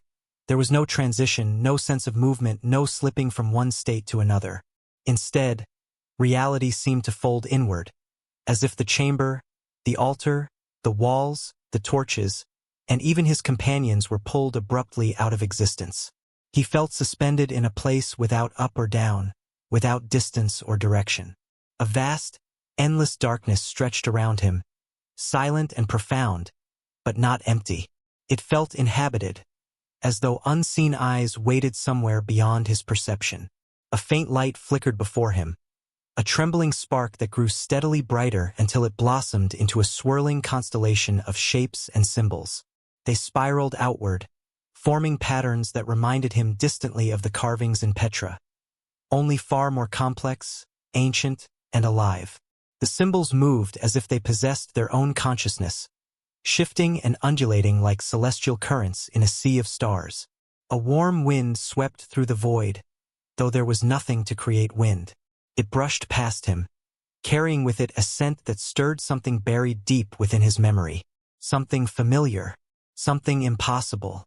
Then a voice emerged within the darkness, soft at first, like a whisper heard underwater, then clearer, more resonant, echoing not in his ears but in his mind. You walk the path of those who came before. He spun instinctively, though turning meant nothing in this place without form.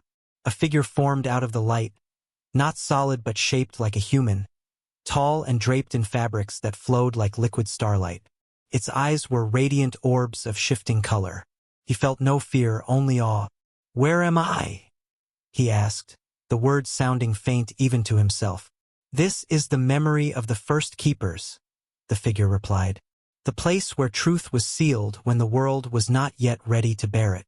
The stars behind the figure shifted again, forming scenes, vast deserts, towering cities carved of stone, robed figures holding discs, rituals beneath night skies where celestial bodies aligned with mathematical precision. He felt the images not just visually but viscerally, as though reliving them. "These," the figure continued, "are echoes of what once was, echoes you were meant to inherit." He watched as the images sharpened. A group of ancient men and women stood around an altar strikingly familiar, almost identical to the one in the chamber. Each held a disc similar to the one that had drawn him here. They placed their discs upon the altar in unison, unleashing a blinding surge of light. "What were they doing?" he whispered. "Preserving knowledge," the figure said. "Knowledge forbidden to remain unguarded." The scene changed to a vast library carved deep into a mountain. Shelves of stone housed scrolls and tablets etched with strange geometries and cosmic maps. He could sense that these were not myths. These were histories, chronicles of truths that predated recorded civilization. The keepers were the first custodians of the lost gospel, the figure said. He felt his heartbeat hitch. Lost gospel? You mean, not of any single faith, the figure interrupted gently, but of many. A synthesis of knowledge drawn from civilizations that rose and fell long before your age. Knowledge of creation, of the stars, of the deep mechanisms that bind worlds and destinies. The constellations shifted again. Now he saw scenes of destruction. Cities collapsing, temples burning, wars tearing through lands that looked both familiar and impossibly ancient. The discs glowed fiercely in the hands of the keepers as if they were trying desperately to contain something. What happened to them? He asked. They learned too much, the figure replied, and some feared what they had uncovered. Not all knowledge brings unity. Some divides, some consumes. The stars darkened. A shadow spread across the scenes, swallowing the libraries, the cities, the altars. He watched as the keepers fled through caverns, clutching their discs, pursued by figures cloaked in iron and fire. A cold dread washed over him. They hid the truth, the figure said, and sealed it here, in a place that would survive the fall of empires, the shifting of kingdoms, and the erosion of centuries. The constellations stilled, and the figure stepped closer. You ask why you were chosen? Why the disc responded to you? Why the door opened when you approached? He swallowed hard. Yes. Because you are the last descendant of the keeper who sealed the final memory. The words hit him like a blow. That's impossible, he whispered. Your bloodline was scattered to keep it hidden, the figure said, but not extinguished. You carry the final echo, the genetic signature that the altar has awaited. He felt dizzy, overwhelmed. His entire life he had believed himself ordinary. No heritage of note, no lineage of importance. And now he was standing in a cosmic memory, learning that he was the heir of something ancient and unfinished. You have seen only a fragment, the figure continued. There is more to reveal, but first you must choose your path. Knowledge is never passive. It is a burden, a weapon, a responsibility. The stars brightened again. 3 pathways formed before him, each represented by a burst of light. One path, the figure said, gesturing to the first light, reveals everything, the truth behind the lost gospel. But knowledge, once known, cannot be undone. It may cost you all you love. The second path pulsed softly. Another path allows you to preserve the seal, to walk away, to let history remain buried. The world would continue unaware, unchanged. The third light flickered with uncertainty. And the last path leads to balance, to revealing only what the world is ready to bear. But it will require sacrifice, for truth shared in fragments is truth carried through burden. He stared at the 3 lights, feeling the weight of the moment press down on him from all sides. This was not just a discovery, it was a reckoning, a moment written long before his birth. What if I choose wrong? He asked quietly. There is no wrong, the figure replied. Only consequence. The lights brightened again. The void began to tremble. The stars around them fluttered like wings. He closed his eyes. He breathed deeply. He reached out. The void shuddered as he made his choice. And in an instant, the chamber snapped back into existence. The altar, the walls, the torches, everything returning in a violent rush of sound and color. He collapsed to his knees, gasping, his hands still pressed to the disc.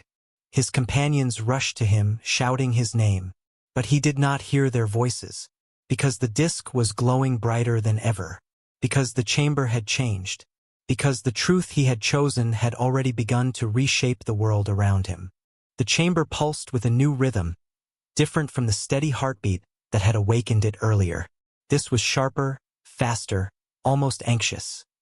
A thrumming vibration that ran through the stone walls and into the air, unsettling the dust that had lain dormant for centuries. His companions stared at the glowing disk as if it might erupt at any moment, their breaths uneven, their fear palpable. None of them dared move closer to him, as though crossing the threshold between where they stood and where he knelt would place them in mortal danger. He lifted his head slowly, still panting from the violent return to the physical world. Sweat dripped down his forehead, yet his skin felt cold, drained of warmth. His eyes, once confused and overwhelmed, now held a depth no one in the room recognized. They were eyes that had seen too much, eyes that carried the imprint of memories not his own. The disk beneath his hand pulsed again, once, twice, then settled into a steady glow. It was no longer suspended above the altar. Instead, it hovered directly in front of him, almost like an eye studying him, waiting for his first conscious thought after the revelation. One of his companions, the closest to him, took a hesitant step forward. "What happened? What did you see?"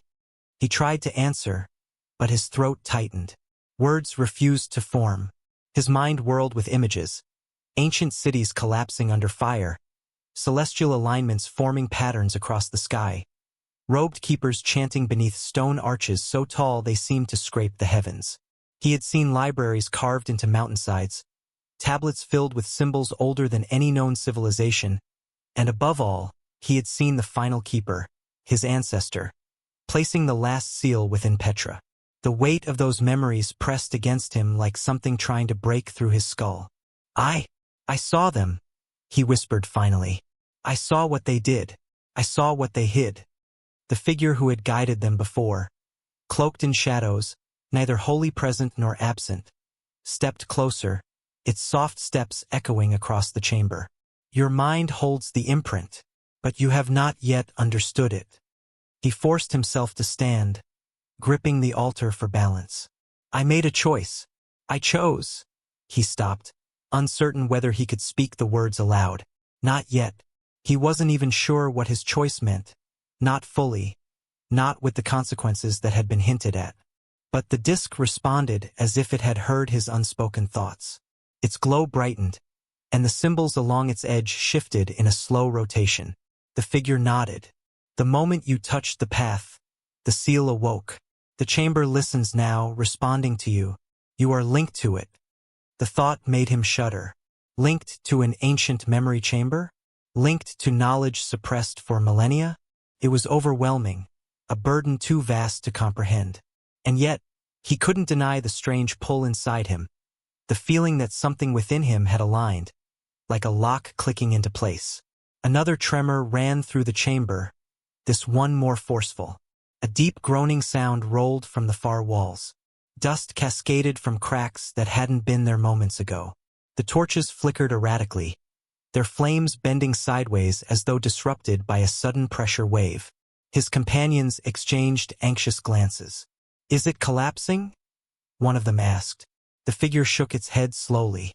"No, it is awakening." A low hum filtered through the chamber, as if some ancient machine had begun to stir beneath the stone floor. The symbols on the walls flared to life, first in patches, then in ripples until the entire chamber glowed like a constellation map. Pathways of light branched outward, connecting symbols, forming patterns that matched the glowing disk. He stared in awe as the walls transformed into a vast tapestry of shifting information. Lines of text spiraled outward, changing shape with dizzying speed. Images flashed across the stone.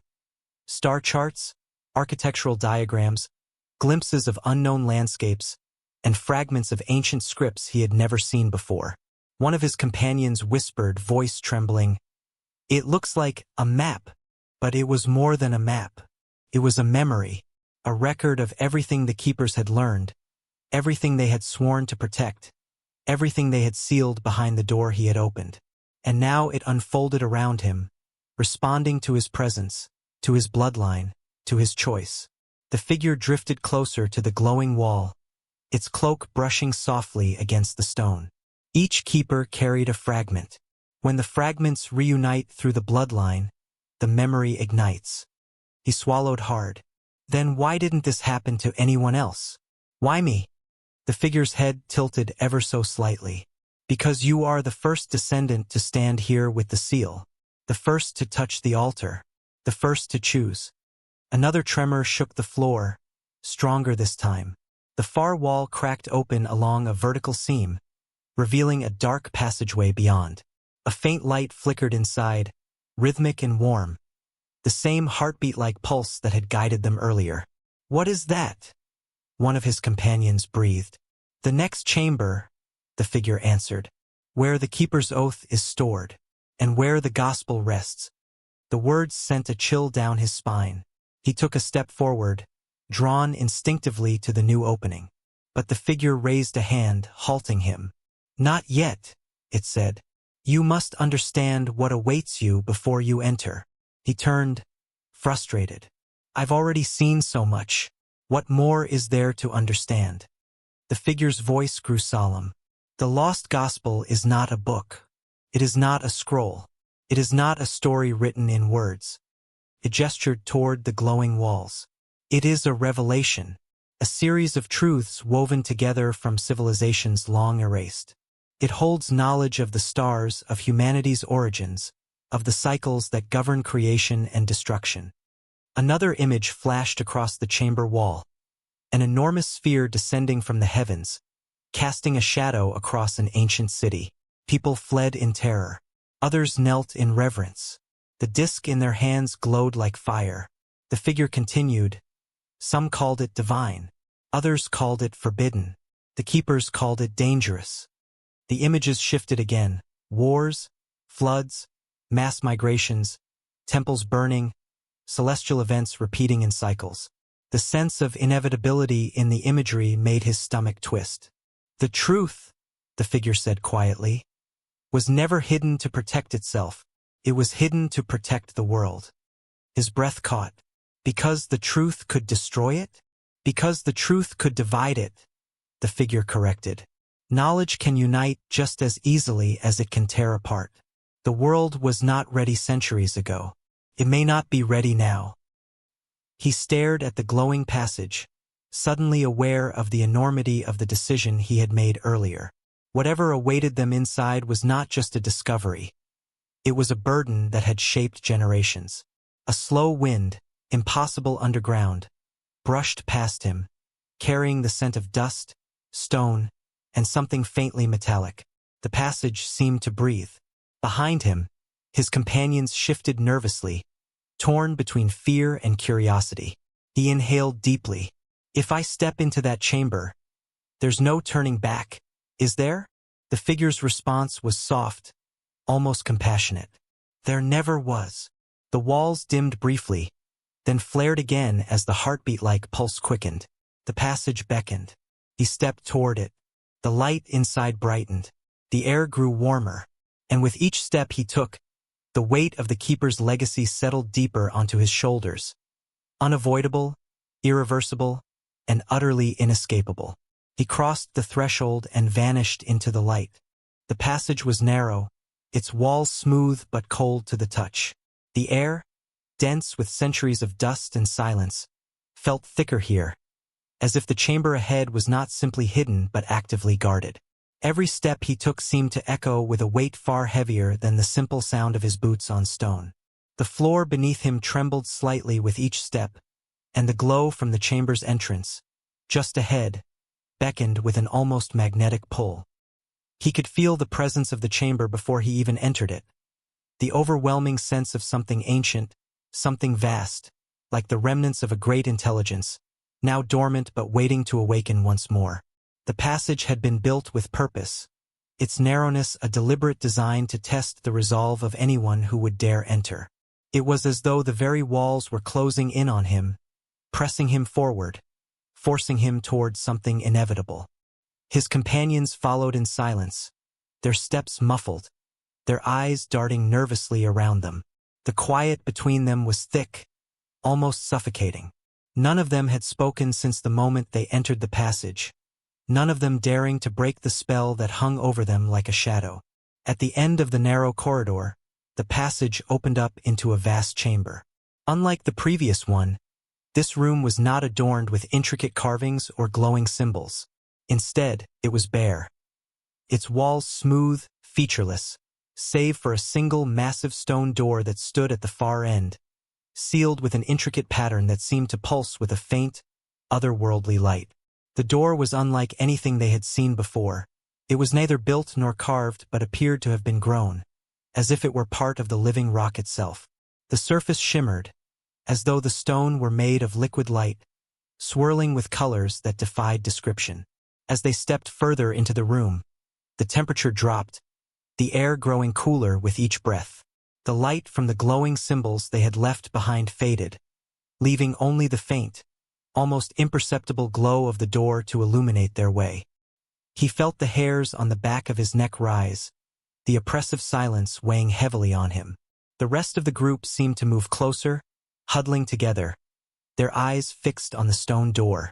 "It's beautiful," one of them whispered, but there was no sense of awe in the words, only fear. It was as if they were all instinctively aware that they were standing before something far beyond their understanding. He felt the pull again, the same sense of destiny, of something guiding him forward.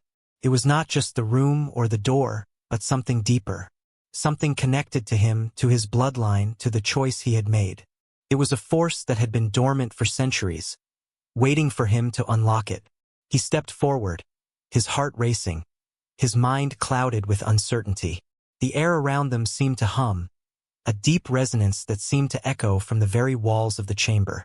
With each step he took toward the door, the sound grew louder, more intense. It was not the sound of a machine or an instrument, but something older, something primal, like the heartbeat of the earth itself. It was the pulse of the chamber, the pulse of the knowledge contained within. He reached the door and paused. The faint light that emanated from it grew stronger, the swirling patterns shifting with a rhythm that seemed to match his own heartbeat. The stone was warm now, warmer than the surrounding air, and as he reached out to touch it, he felt a strange sensation, a slight, almost imperceptible vibration that ran through his fingertips. The door was alive. It responded to his touch, like an entity aware of his presence. He took a deep breath, feeling the weight of everything he had uncovered, everything he had learned. The truth that had been locked away, buried beneath the earth, was just beyond this threshold. His ancestor, the final keeper, had sealed it here, and now it was his turn to uncover it. He placed his hand against the stone, and instantly the chamber seemed to shift, the air growing heavier, as if the very weight of the door was pressing down on him. The light from the door flared, the swirling patterns becoming more intense, more chaotic.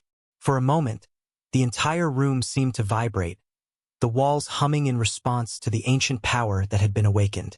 Then, with a soft but resonant click, the door began to open. The sound was like a great sigh, long and drawn out, as if the chamber itself had been holding its breath for centuries. The door slid open slowly, revealing a dark interior, its depths impossible to see. The light from the door was the only illumination, casting strange, shifting shadows across the room. He stepped forward, his heart pounding in his chest, his breath shallow. His companions hesitated at the threshold, unsure whether to follow or wait, but he knew there was no turning back now. Whatever lay beyond that door was no longer a choice. It was a destiny he had already accepted. He crossed the threshold. The room beyond was not what he had expected. It was not a library, nor a vault of ancient artifacts, as he had imagined. Instead, it was a vast, circular chamber, its walls lined with mirrors, thousands of them, each reflecting the light from the stone door in strange, fractured patterns. The mirrors shimmered, their surfaces rippling like water, as if they were not truly mirrors but windows into another realm. He could see images flashing within them, familiar faces, places he recognized, but always distorted, fractured, as though caught between worlds. In the center of the room, on a raised platform, stood a single stone pedestal. Upon it lay a book, its pages cracked and yellowed with age, its cover worn and faded. The book seemed ordinary at first glance, but as he approached it, the air around it seemed to hum, the vibration that had permeated the chamber growing stronger. The book was no ordinary object. It was a relic, a key to the knowledge that had been hidden away for so long. He reached out, his fingers trembling as they brushed the surface of the book. The moment his skin made contact, a wave of energy surged through him, sharp, electric, and overwhelming. His vision blurred, and for a split second, it was as though the mirrors around him shattered, sending fragments of light and images spiraling in every direction. He saw flashes of ancient civilizations, of people long dead, of celestial events that had shaped the very fabric of time. He saw the keepers, their faces solemn and determined, standing at the altar where it all began. He jerked his hand back, gasping for air, his head spinning. The room felt different now. He felt different. The power of the book was like a heavy weight in his chest, and yet there was a strange clarity as well, a sense that he had uncovered something far greater than just forgotten history. He turned to his companions, his voice shaking as he spoke. "This is it," he said. "This is what they tried to protect, what they sealed away." But they weren't looking at him. Their eyes were fixed on the mirrors, and he followed their gaze. In the reflection, he saw something he had not expected. A figure, a shadow. It stood behind them, just beyond the threshold of the room, watching, waiting. He could feel it, even without turning to look. It was not just a presence, it was a warning. And as the mirror rippled again, he understood. The truth was not the only thing that had been waiting in this chamber. The darkness, too, had been sealed away. And now it had been unleashed. The mirrors trembled, the figure growing clearer in the reflection. Its eyes gleamed with an ancient hunger. The truth was never meant to be uncovered. And now they would have to face the consequences. The silence that followed was not empty. It was dense, almost suffocating, as though the chamber itself was reconsidering whether it should allow them to remain. The mirrors still trembled, their polished surfaces fluttering like disturbed water, sending ripples of distorted images across the room. His pulse hammered in his ears, each beat louder than the last, as if his own heart was trying to warn him of something he had not yet fully understood. For a moment, no one moved. The air was unmoving, stale, and somehow colder than before. The faint glow leaking from the open doorway behind them seemed distant now, as though they had stepped not into another room but into another realm entirely. He resisted the instinct to turn around, to confront the presence that had appeared behind them in the reflection. Something in his bones told him. Turning too quickly, acknowledging it too soon, might shatter whatever fragile boundaries still held it in the reflection and not in the room itself. One of his companions, the youngest among them, swallowed hard. The sound echoed in the circular chamber like a stone dropping into still water. "Did you see that?" the boy whispered, his voice trembling. He didn't answer. He stepped toward the nearest mirror instead, keeping his movements deliberate, controlled. His own reflection stared back at him. Pale, shaken, eyes wide with fear he refused to show on his actual face. But behind that reflection, still lingering like a darker shadow within the deeper darkness, was the figure. It wasn't just a blur or a trick of light. It had shape, height, form, shoulders that sloped unnaturally forward, as though its spine curved under the weight of centuries. And its eyes glowed faintly, not with light but with awareness. As he stared into the mirror, the figure shifted its head slightly, and he felt his breath catch. It wasn't copying him. It wasn't following the movements in the room. It was aware of him, watching him, responding. A faint vibration rippled through the air again, rising from the floor and up his legs like an invisible current. The book on the pedestal trembled, its brittle pages rustling though no wind touched them. The hum that had been a soft, subtle undertone only moments ago now swelled, deepening, as if the chamber itself was waking up. He took a step back.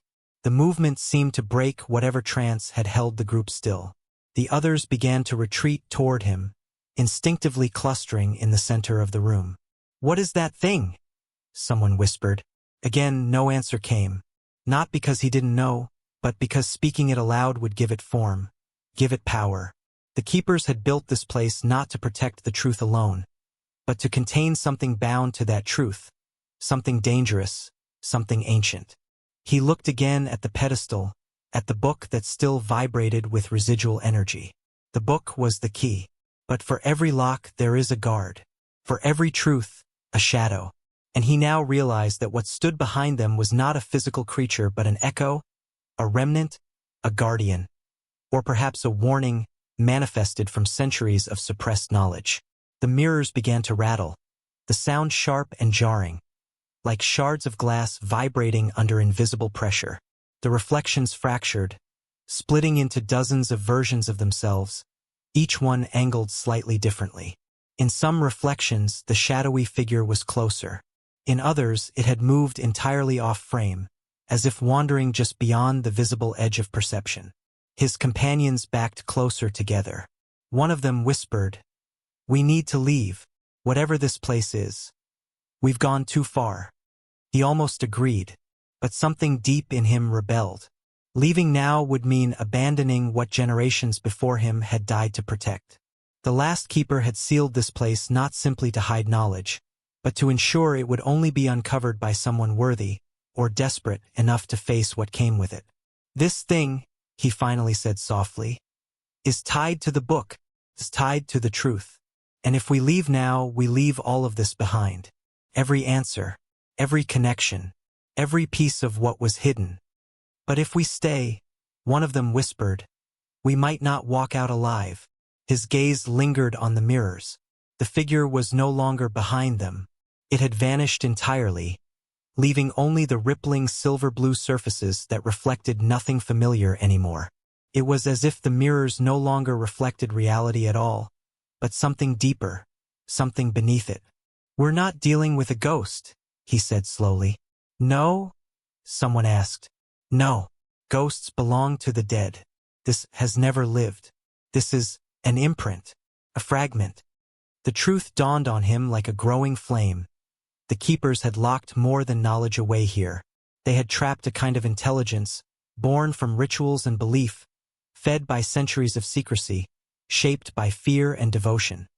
A manifested echo of everything they had carried. Not a guardian, not a demon, a memory given form. And memory, unlike flesh, doesn't die.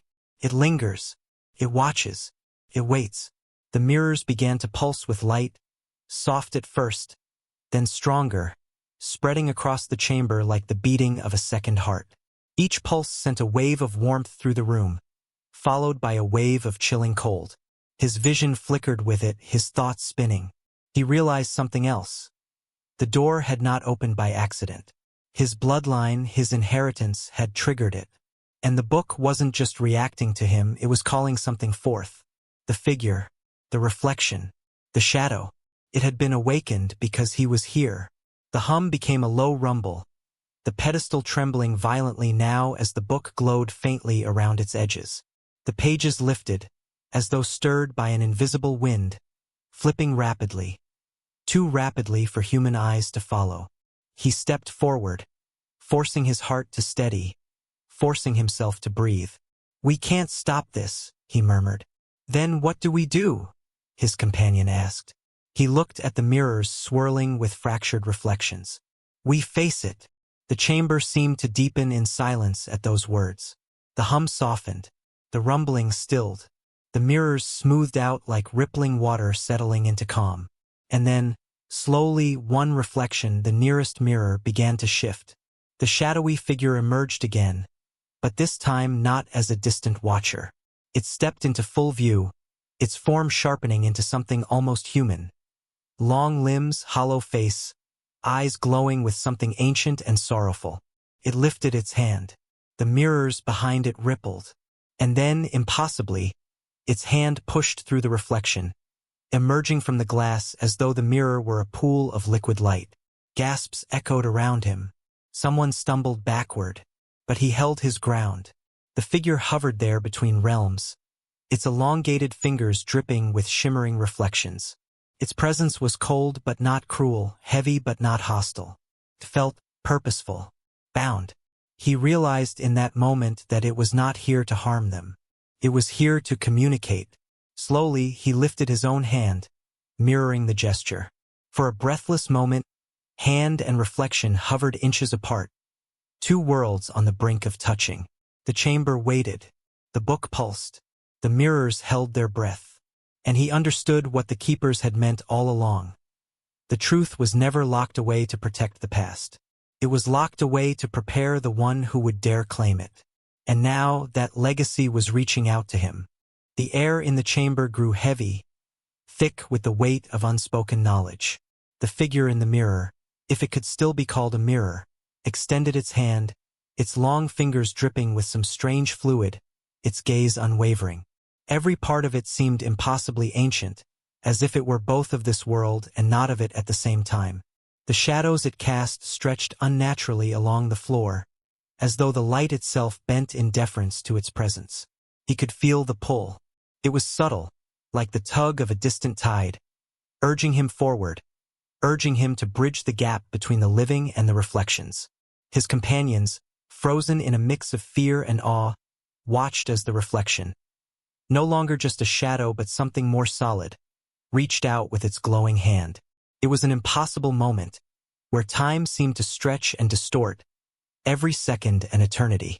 For a brief moment, he considered pulling back, turning around, and fleeing into the darkness behind him.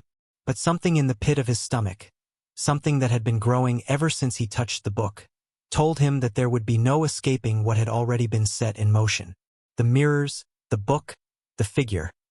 It was all part of the same intricate web, woven together through centuries of secrecy, power, and fear. To leave now would be to walk away from his destiny, from the reason he had been drawn to this place in the first place. The figure's hand hovered just inches away from his own, the liquid-like light around its fingers shimmering and crackling. It was as if the very air had become electrified, crackling with energy that pulsed and hummed in his chest. His heart raced, his breath shallow, but he could not tear his eyes away from the reflection. The figure's eyes, those glowing, otherworldly eyes, bore into him with a depth that seemed to reach beyond his physical being. They were ancient but not unkind. They were filled with sorrow, but also with purpose. The sorrow of something lost, the purpose of something waiting to be revealed. For a moment, everything went still. The echoes of their breathing were the only sounds in the chamber. The hum of the mirrors had quieted, the rumble of the pedestal stilled. Only the figure's outstretched hand seemed to move, slowly, deliberately. It beckoned. It was a call. It wasn't a command, nor a threat. It was a plea, a request to understand, to join, to accept. His own hand trembled as he raised it, uncertain, yet certain all at once. Every instinct in his body screamed to pull away, to reject the invitation. But deep down, beneath the fear, beneath the rational thoughts telling him to turn back, he knew that this was the only path forward. The mirrors flickered again, their surface rippling like water disturbed by a stone. The edges of the reflection wavered as though the boundaries between worlds were growing thinner. He could feel the temperature drop, the cold air seeping into his skin, the pressure of time shifting around him. The figure's hand was now closer, almost brushing against his, the glow from its fingers casting strange shadows across his face. And then, just as their fingers were about to meet, a voice, soft, almost imperceptible, whispered in the air around them. The truth is not what you think it is. The words were not spoken aloud, yet he heard them clearly, resonating within him, in his very bones. They were not the words of a ghost or an apparition, but the words of something older, something far more primal. The figure did not speak them. They were simply known. A truth that had always been there, waiting for the right moment, the right person, to hear it. His heart stopped for a fraction of a second. He had never heard those words before, and yet they seemed to echo in his mind, resonating with a sense of inevitability. The truth they had all come to find. The book, the mirrors, the figure, it was all leading to this moment. The truth is not what you think it is. The figure's fingers brushed his own. In that instant, a flood of memories poured into him.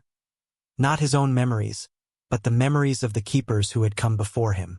He saw them, standing in this very room, touching the same book, standing before the same figure. He felt their hopes, their fears, their burdens.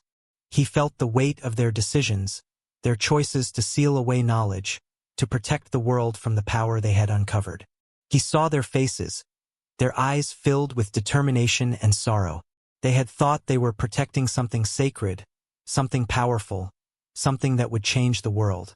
But now he understood it wasn't the world that had been protected. It was them. They had sealed themselves away as much as they had sealed away the knowledge.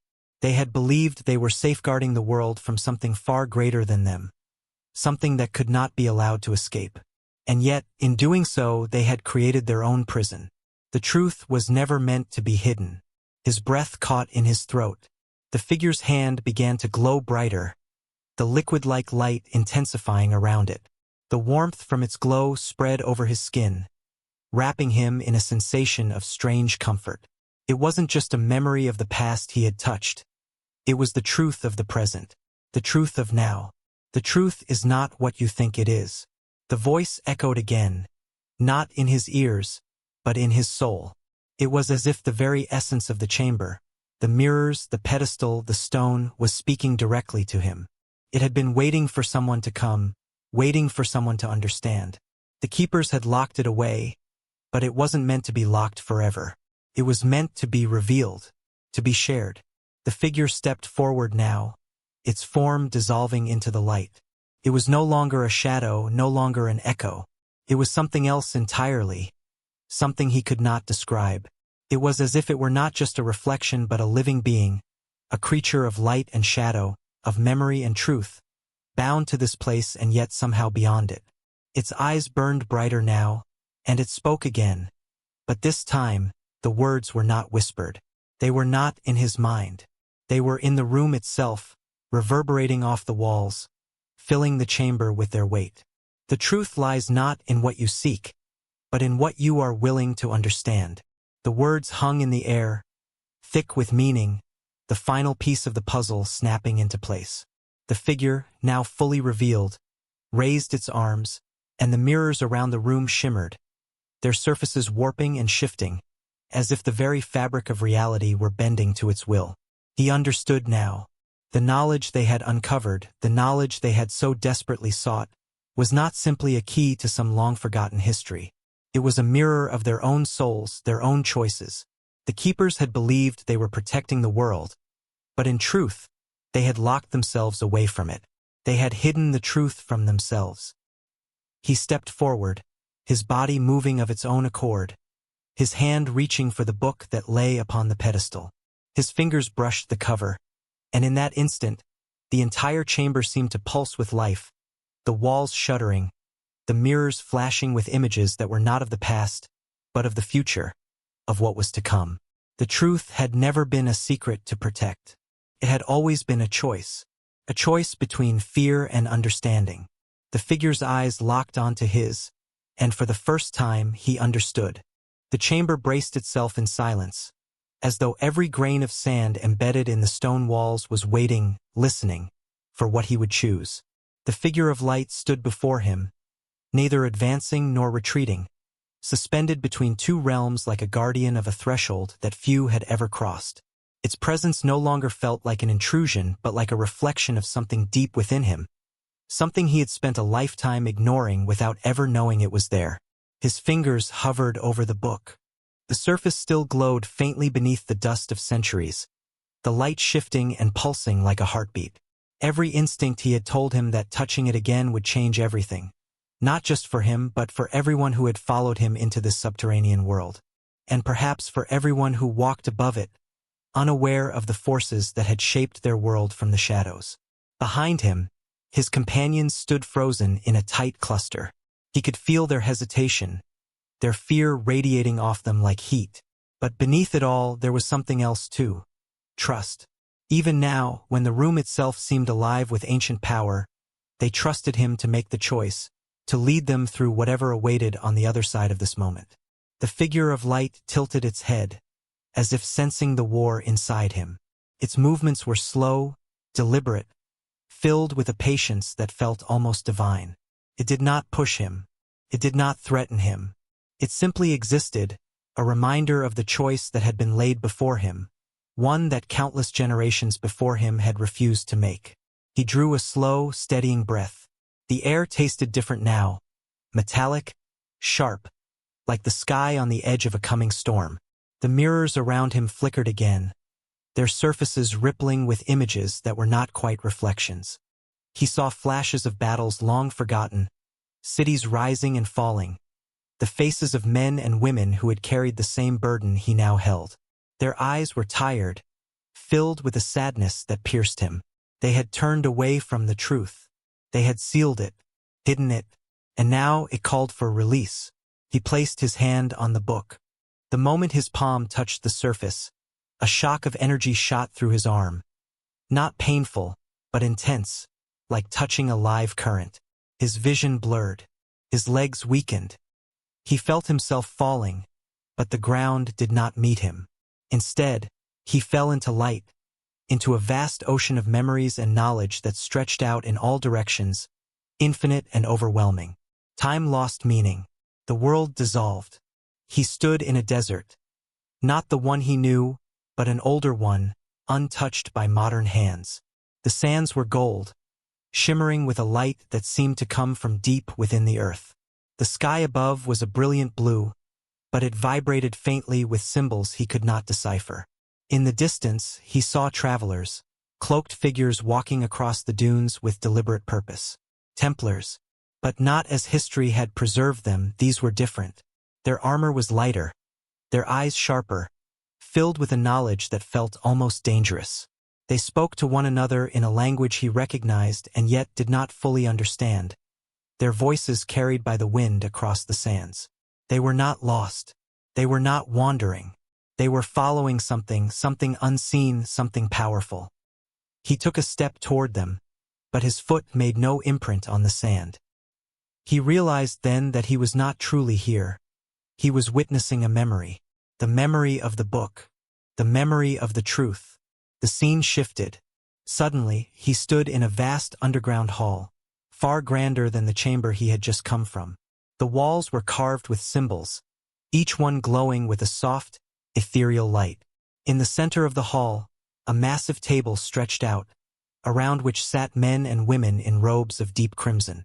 They spoke in hushed tones, their faces grave.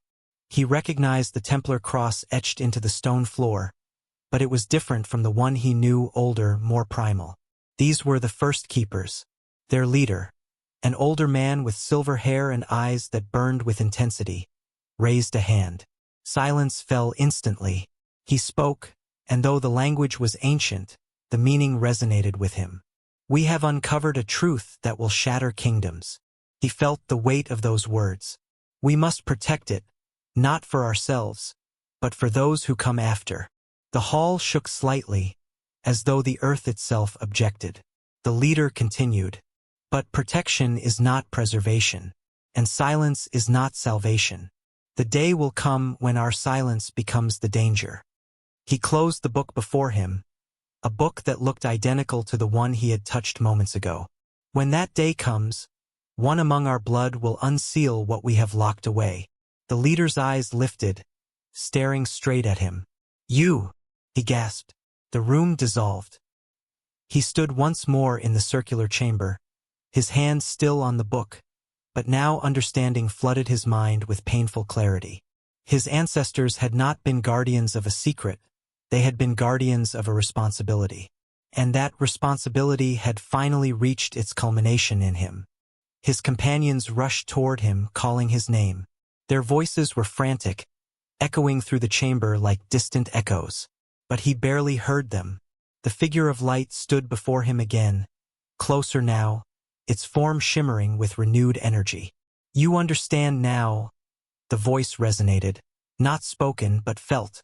He nodded slowly, though his entire body felt drained, as if the vision had stripped something from him and replaced it with something else entirely. Knowledge, awareness, destiny. The truth, he whispered, was never meant to be buried. The figure extended its hand again, but this time not as a warning or a test. It extended its hand as an offer, an invitation to step beyond the boundaries of what the keepers had feared. His companions watched, speechless. None of them stepped forward. None of them dared to intervene. They knew instinctively that this choice was no longer theirs. It had never been. He stepped toward the figure. The mirrors began to pulse again, faster now, as though the chamber itself sensed what was coming. The book glowed beneath his hand, and the figure's eyes, those impossibly ancient eyes, softened with something that felt eerily like relief. "You are ready," the voice echoed. He took the figure's hand. Light exploded outward. The chamber shuddered. The mirrors cracked. Not breaking, but transforming, their surfaces shifting into something new, something alive. And in that blinding moment, as the world became a flood of radiance and sound, he understood. This was not the end.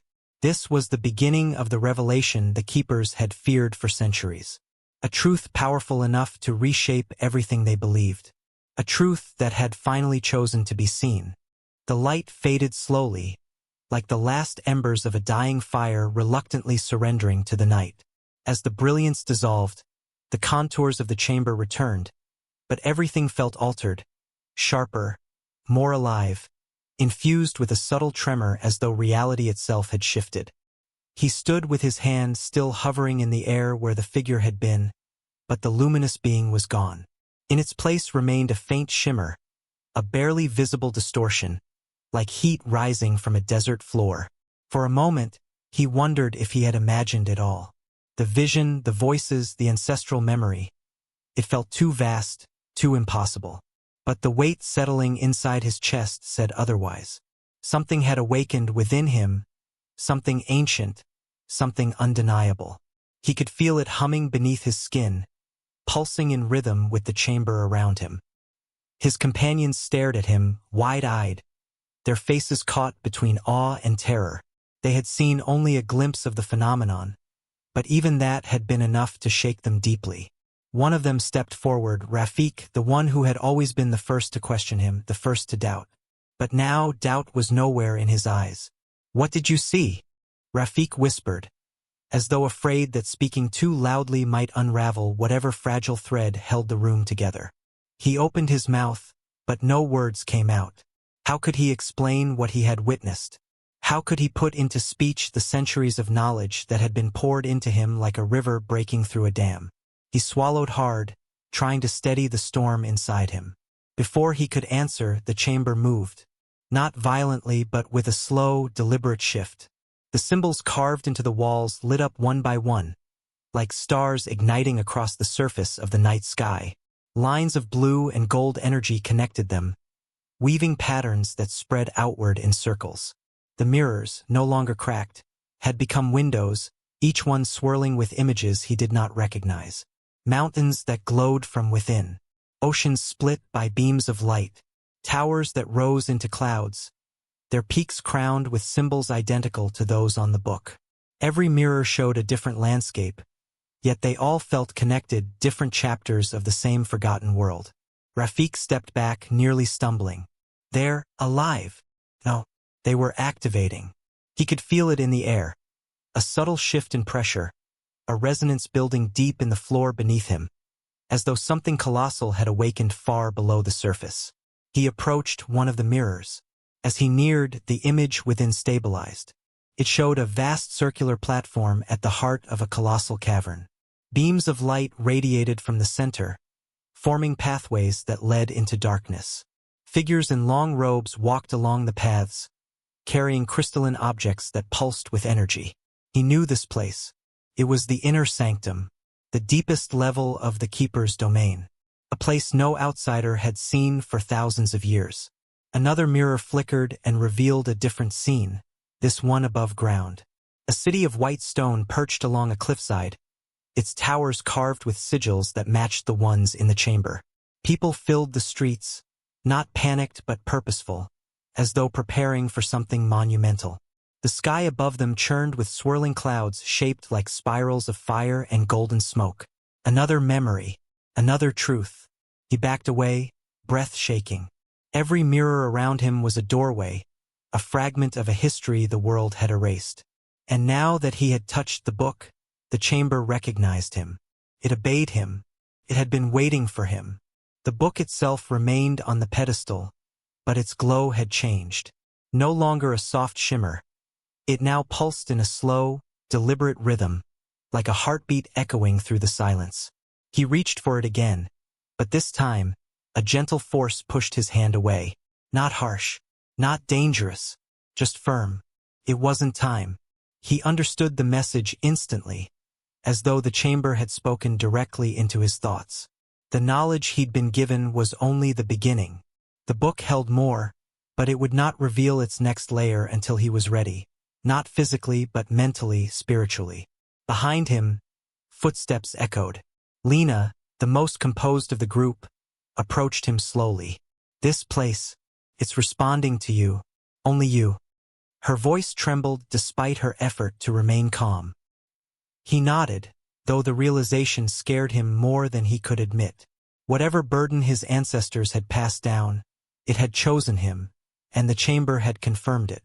A low hum vibrated through the space, like distant thunder. The walls shifted again, and the energy lines reshaped themselves, converging toward a pattern at the center of the ceiling. The pattern expanded, rotating with increasing speed until it formed a spiraling vortex of light. His breath caught. This was no mere chamber. It was a conduit, a transmission point, a bridge between worlds, between timelines, between the past and the future. The vortex pulsed once, and a voice, neither male nor female, filled the room. Not spoken aloud, but resonating within every stone, every mirror, every heartbeat. The awakening has begun. Rafik stumbled backward. Lena grabbed his arm to steady him. Another whispered, "Who said that?" He did not answer, because he understood, and only he understood. The keepers had sealed the truth not simply to hide it, but to delay it, to ensure it would only reemerge when the world was on the edge of needing it. And now, after centuries of silence, the seal had been broken. Not because he had found the book, but because the world beyond this chamber had shifted. Something was coming. Something the keepers had foreseen but could not prevent. The vortex dimmed slightly, as though waiting for him. A path of light extended from the pedestal toward the far side of the chamber. Stone tiles illuminated one by one, forming a walkway that led to a massive door he had not noticed before. Embedded seamlessly in the wall, hidden until now. The door towered above them, carved with an emblem he recognized from the leader in his vision. An incomplete circle intersected by 3 lines, representing unity, division, and convergence. The emblem of the first keeper. The emblem of his bloodline. His heart pounded. Whatever lay beyond that door was the next step, the next truth, one the chamber demanded he face. He turned to his companions. Their expressions were a mixture of fear and unwavering loyalty. They would follow him. They always had. But he knew, with a weight that tightened his chest, that the path ahead might not be meant for all of them. The chamber seemed to sense his hesitation. The lights dimmed. The mirrors flickered softly. The vortex lowered in intensity, as though waiting, granting him a moment to breathe, to decide, to accept. He exhaled slowly. Then he stepped onto the illuminated path. The first tile vibrated beneath his foot, sending a ripple of energy down the walkway. The ancient door groaned, stone grinding against stone, its seals beginning to unlock after centuries of silence. Behind him, someone whispered his name, but he did not turn. The door opened, and the next truth awaited. A rush of cold air poured from the opening door, carrying with it the scent of ancient dust and something else. Something metallic, sharp, almost electric. The chamber behind him dimmed, as though the light itself were withdrawing to let the new darkness speak. He stepped forward, drawn into the threshold by a gravity that felt older than reason. The hallway beyond was narrow and far longer than it appeared from the outside. Smooth stone walls stretched into the gloom, the surface carved not with decorative symbols but with precise, angular markings. They weren't meant to be admired. They were instructions, mechanisms, warnings. His fingers brushed along the wall as he walked, and the carvings responded to his touch. Lines of light flickered beneath his skin, illuminating the path ahead with a faint blue glow.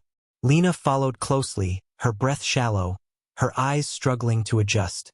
"Are these scripts?" she whispered. "Or diagrams?" He studied them a moment longer. "Both," They're written like language but structured like engineering. The keepers weren't just historians. They were builders. The hallway gradually widened until it opened into a dome-like chamber, smaller than the main hall but vastly more advanced. In the center stood a circular platform, waist-high, surrounded by 8 towering pillars arranged in a perfect octagon. Each pillar was made of a material he couldn't identify. Stone, metal, crystal, all blended into something seamless. Faint veins of light pulsed inside them, like slow-moving rivers beneath translucent skin. Rafik let out a trembling breath. This doesn't look like it belongs to Petra, or the Crusaders, or any civilization we know. No, he agreed softly. It doesn't. He approached the platform.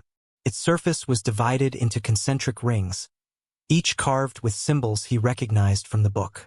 But some were different, subtler variations like evolution over centuries. As he placed his hand on the outer ring, the entire platform hummed. But it didn't activate. It was waiting for something else. His gaze drifted to the center of the platform. A circular indentation the exact size of the book. He felt his chest tighten. The chamber wanted him to place it there. It had been leading him to this point from the beginning. He turned back to the others. Stay close. Once we activate this, I don't know what will happen. Rafik gave a nervous half-laugh. That makes 2 of us. Or all of us. He stepped onto the platform. It vibrated beneath his weight, as though acknowledging him. Carefully, almost reverently, he lifted the book from his satchel. Even closed, it radiated warmth, its glow pulsing slightly faster than before, as if it sensed where it was. He lowered it into the indentation. The reaction was immediate. A burst of light shot through the platform, racing along the carved rings, illuminating every line and symbol. The pillars trembled and then ignited, filling the chamber with vertical streams of light that stretched to the ceiling like luminous spears. Lena shielded her eyes. What is it doing? He didn't answer. He was mesmerized. The platform's outer ring shifted, rotating clockwise, while the second ring spun counterclockwise. Each ring rotated independently yet harmoniously, and with each rotation, a different set of symbols lit up. It was decoding, or unlocking, or remembering. The pillars began to project images into the air, holographic visions formed from light and dust. The scenes moved rapidly at first. Ancient cities under twin suns, vast archives filled with crystalline tablets, robed figures shaping light with their hands, mountains that opened like mechanical gates, oceans glowing from deep beneath their surfaces. These were not myths. They were memories. He stepped forward, awe washing over him. These are the Keeper's origins, long before Petra, long before the Templars ever reached this land. The images slowed, coalescing into a single, more stable projection. A council of 5 robed figures stood around a structure identical to the platform before him. They spoke, their gestures deliberate, their expressions grave. Though he couldn't hear their voices, he understood their emotion. Fear, urgency, determination. Another vision emerged. A massive wave of darkness sweeping across landscapes, swallowing cities, extinguishing stars in the sky. Not literal stars, symbols of knowledge, perhaps, or civilizations. He felt a chill. This is what they were trying to stop. The final image froze in the air. A keeper holding the very same book, raising it above a crowd as though entrusting it to them, charging them with a final, desperate mission. The keeper's face was partly concealed, but the eyes looked like his own. Rafik stepped back. That's impossible. He wasn't sure if Rafik meant the vision or the resemblance. Before he could speak, the projection shattered into particles of light. The pillars dimmed. The rotating rings stopped. But the platform did not quiet. It pulsed again, then sank slowly, revealing a staircase spiraling downward into a deeper chamber. The air that wafted up was colder, older, but untouched by decay. Lena's voice shook. Another level. How much deeper does this go? He stared into the darkness below, feeling an invisible pull, far enough that they believed only one of their own bloodline would ever descend. Rafik stiffened. Meaning you? He nodded, though the weight of it made him feel suddenly small. The visions, the activation, all of it. The chamber won't allow just anyone to continue. Lena stepped closer. Then we follow you, no matter what's down there. He looked at her, surprised. You don't have to. I don't even know if it's safe. She smiled faintly, though fear flickered in her eyes. None of this has been safe. But we didn't come all this way to stop at the final door. The staircase glowed faintly, guiding them downward as though welcoming their passage. The pillars above remained lit, but softer now, like guardians watching over their descent. As they reached the first curve of the staircase, a deep rumble echoed through the structure. Dust trickled from the ceiling. Rafik grabbed the railing. What was that? Not collapse, he whispered. Transition. The platform above began to close, sealing off the chamber and cutting away the light until only the glow from the staircase remained. They were locked in now, committed. The air thickened as they descended, heavy with a presence that felt sentient, aware of their approach. The walls changed, no longer carved stone but smooth, metallic surfaces that hummed with a low-frequency vibration. Light pulsed beneath them in sequences, forming patterns that shifted like language. They were moving deeper into the heart of the relic, deeper into the keeper's last sanctuary. And he could feel it, something immense waiting below. Not a threat, not exactly, but a truth powerful enough to alter everything they understood. The staircase ended at a vast circular door, far larger than any they had encountered. It bore the full keeper emblem, the complete circle now unbroken, glowing faintly. He approached it, and as he lifted his hand, the door began to respond. The symbol brightened, the edges of the circle burned with white gold light, and the floor trembled beneath them. The final seal was waking, and behind it lay the truth the keepers had hidden from the world for 1,000 years. The great circular door trembled as the symbol at its center reached full brilliance. The light wasn't blinding, but it carried a density, a presence, as though every photon was infused with purpose. He stepped closer, feeling the vibrations crawl through the soles of his feet, up his spine, settling at the base of his skull. The air thickened, not with dust, but with expectation, like a room holding its breath, waiting to witness something that had not occurred for centuries. The door slowly split into 4 pieces, each quadrant sliding back with a deep metallic groan. A gust of icy wind surged outward, chilling the skin of everyone present. It was the kind of cold that came not from natural air but from a place sealed off from time, untouched by the warmth of the sun since the age of forgotten civilizations. Rafik shivered and hugged his arms to his chest. This doesn't feel like a tomb, he murmured. It feels like a vault. He didn't answer. He couldn't. The sight beyond the opening had already captured him. A massive chamber stretched out before them, circular like the others but infinitely more refined. The ceiling rose high enough to vanish into shadow. The walls were not stone or metal but something else. Smooth, dark, reflective material, like obsidian infused with starlight. It seemed to shift subtly as they moved, mirroring forms and distorting them, as though the chamber watched them from every angle. In the center of the floor lay a colossal disc, 15 meters across, engraved with symbols that spiraled outward from a central point. Around the disc were 8 pedestals identical in shape, each holding a crystalline shard of varying color: red, blue, emerald, gold, violet, silver, white, and black. They pulsed faintly, breathing in unison like sleeping hearts. Lena inhaled sharply. These are not artifacts. They're power sources, or memory cores, or both, he whispered, stepping closer. As he moved toward the center disk, the shards brightened one by one, reacting to his presence. The hum in the chamber deepened, resonating like the tuning of a massive instrument. What is this place? Rafik whispered, his voice trembling. It's the sanctum, he said softly, the words coming from somewhere beyond conscious thought. This is where the keepers preserved their final knowledge before the great silence. Lena frowned. Great silence. He touched the surface of the giant disk. A shockwave of light rippled outward, illuminating the entire chamber in brilliant white for a heartbeat before settling into a steady glow. The crystals lifted gently off their pedestals, suspended in midair around him, rotating slowly like planets around a star. The projections began immediately.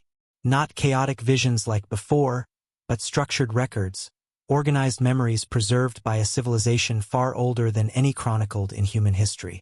The air above the disk shimmered, forming an enormous rotating sphere of light. Within it, ancient landscapes emerged. Continents shaped differently from those on modern maps, oceans shifted, mountain ranges unfamiliar. Light markers appeared on the surface, hundreds of them, each representing a city, a sanctuary, or an archive of the keepers. The sphere zoomed into one of the cities, revealing towering architecture, glowing pathways, and people moving with purpose. They were human or close enough, but their features held a serene intensity, as though they had evolved beyond the turmoil of ordinary existence. Lena watched, breathless. This isn't Earth. Or is it? It is, he replied. But not the Earth we know. This is Earth as it looked before the fractures, before the collapse of the Keeper civilization. A deep rumble echoed through the room as the projection shifted. The city crumbled in silence. The towers collapsed inward as if pulled by invisible forces. Structures dissolved into dust. Roads cracked and split apart. The once glowing pathways dimmed into darkness. In the sky above, a swirling mass of shadows formed, shifting, amorphous, impossible to define. Rafik grabbed his shoulder. What is that thing? He shook his head slowly. A cataclysm, a force they couldn't stop. The shadows expanded, spreading across the projection like spilled ink. One by one, the glowing markers on the globe vanished, whole cities extinguished. The keepers' sanctuaries fell with them. The world dimmed. Then came a final scene. A group of 5 keepers standing before a massive vault, their faces solemn. They placed the crystalline shards inside, sealing them with a sigil of the circle. One of the keepers turned toward the projection's point of view, a woman with luminous eyes and a sorrowful expression. And though the image was silent, her lips moved with unmistakable clarity. For the one who will return. For the end we could not stop. He felt his heartbeat falter. Rafik stepped back. She was speaking to you. Light shattered the projection, dissolving into drifting fragments that rained down gently before evaporating into the air. The crystals lowered back toward the pedestals, but instead of resting, they aligned themselves in a new pattern, forming a ring around him. He felt a sudden rush of knowledge, stronger than any vision before, surge through him. His knees buckled, and he caught himself on the edge of the disk. Memories not his own flooded through him.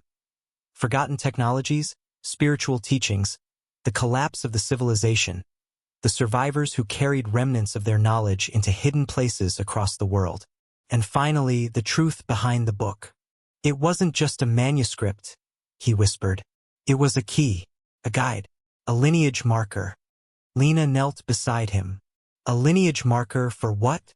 For their successor. His breath shook. For the one who would rebuild what they lost, or protect what remains. The chamber lights dimmed, focusing entirely on the 8 crystals. Their colors intensified, beams of energy shooting upward and converging at a single point above the disk. A symbol formed in the air, an unbroken circle intersected by 3 lines. The full keeper emblem. But then the symbol shifted, splitting into 2 versions. One whole, one fractured. The fractured one trembled violently before dissolving into dust. The message was clear. The world was standing again at a crossroads, unity or collapse. Survival or another silence. The chamber floor pulsed beneath him, and a new doorway opened on the far wall, sealed earlier but now glowing with the same circle symbol. The final chamber, he whispered. Rafik stared into the darkness of the opening. Whatever is in there, it's what the keepers feared most, isn't it? He nodded. And what they hoped someone like you would face, Lena added softly. He forced himself to stand. The path forward was no longer just a discovery. It was a responsibility, a calling shaped by centuries. And the deeper he went, the more he felt the weight of every keeper who had lived and died to protect the truth. He looked at the dark doorway. He didn't know if walking through it would save the world or doom it. But he stepped toward it anyway, because the time for fear had passed, and the ancient truth was still waiting to reveal its final secret. As Rafik approached the heart stone, a strange energy pulsed through the air, rippling the dust around it. The ancient chamber seemed to hold its breath, and for a moment, time itself felt suspended. The stone was more than just an artifact. It was a key, a living memory of an entire civilization, waiting to reveal its secrets. Rafik's fingers brushed its smooth surface, and in an instant, everything changed. A rush of images and emotions flooded his mind, visions of the past, of the keepers, of a city lost to time. It was as if the stone was speaking directly to him, unlocking memories not his own. He felt the weight of centuries of knowledge pouring into him. It was overwhelming, but at the same time, there was a clarity, a purpose. The stone glowed faintly, and the symbols on Rafik's arm began to pulse in sync. He was no longer just an observer. He was part of this ancient lineage, a living conduit between the past and the future. The truth was now within his grasp. But the question was, what would he do with it? Behind him, Lena and Rafik were watching, their faces a mixture of awe and fear. They understood now that what they had uncovered wasn't just history. It was a calling, a responsibility. "We need to take this back," Lena whispered, her voice urgent. "The world needs to know." Rafik nodded, still absorbing the weight of what he had just experienced. The heart stone had awakened something deep inside him, something that couldn't be ignored. The truth was his to carry, them like a heavy cloak. The desert stretched endlessly before them, but everything had changed. They weren't just explorers anymore. They were keepers, entrusted with knowledge that could alter the course of history. Lena glanced at him, her eyes filled with doubt. "Do you think the world will believe us?" Rafik's hand instinctively went to the symbol on his arm, now glowing faintly. The truth was alive within him, undeniable. "We have no choice but to make them listen." The keepers had hidden their secrets for centuries, but now they were out. The responsibility was his, and it wasn't just about revealing the past, but protecting the future. As they made their way back into the desert, Rafik felt a surge of determination. The truth had been unlocked. Now it was time to ensure the world would never forget. Rafik's heart raced as he stood in the chamber, the weight of history pressing upon him. He wasn't just a man anymore. He was the keeper, entrusted with the secrets of a forgotten civilization. The symbols on his arm pulsed softly, reminding him that his journey was only beginning. The choice was clear: either carry this knowledge into the world, or let it remain buried forever. The keepers had hidden the truth for centuries, but now it was his responsibility to share it. The world wasn't ready, but could it ever be? Could humanity understand what they had uncovered, or would they dismiss it as madness? Lena stood beside him, her expression filled with doubt. "How will we make them believe?" she asked. Rafik didn't have an answer, but he knew one thing for sure. This truth couldn't remain in the shadows. It had to be shared, no matter the cost. The past and future were now connected in him, and he was ready to carry that burden forward. The world would need to hear the truth, even if it tore at the fabric of their understanding. He stepped away from the chamber, his resolve hardening. The keeper's story would live on, no matter how long it took. He was ready. As they left Petra, Rafik could feel the pulse of the heart stone within him, a constant reminder of the ancient wisdom he now carried. The truth of the keepers was no longer hidden. It was his responsibility to guide the world toward a future shaped by it. But how? Would anyone believe the incredible story they had uncovered? The keepers had warned that such knowledge was dangerous, that humanity might misuse it. Yet, Rafik knew that to silence the truth would be the greatest betrayal. Lena and Rafik followed him silently, each lost in their thoughts. The desert stretched before them, endless, vast, and unforgiving. But in its silence, Rafik sensed something powerful. The future was still uncertain, but it was within their reach. The world had to hear the Keeper's message. "Do you think they'll listen?" Lena asked, her voice fragile yet determined. Rafik didn't answer immediately. "We'll make them," he finally said. "One way or another, they'll understand." The journey ahead was long, fraught with uncertainty, but Rafik felt ready. The knowledge was no longer a burden. It was a light that would guide the world, if only they could accept it. They were the Keepers now, and they had a story to tell. The wind kicked up the sand as Rafik and his companions made their way across the desert. Petra lay behind them, a forgotten city that had once whispered secrets of a distant past. Now, those secrets were alive, pulsing through him, and he was determined to share them with the world.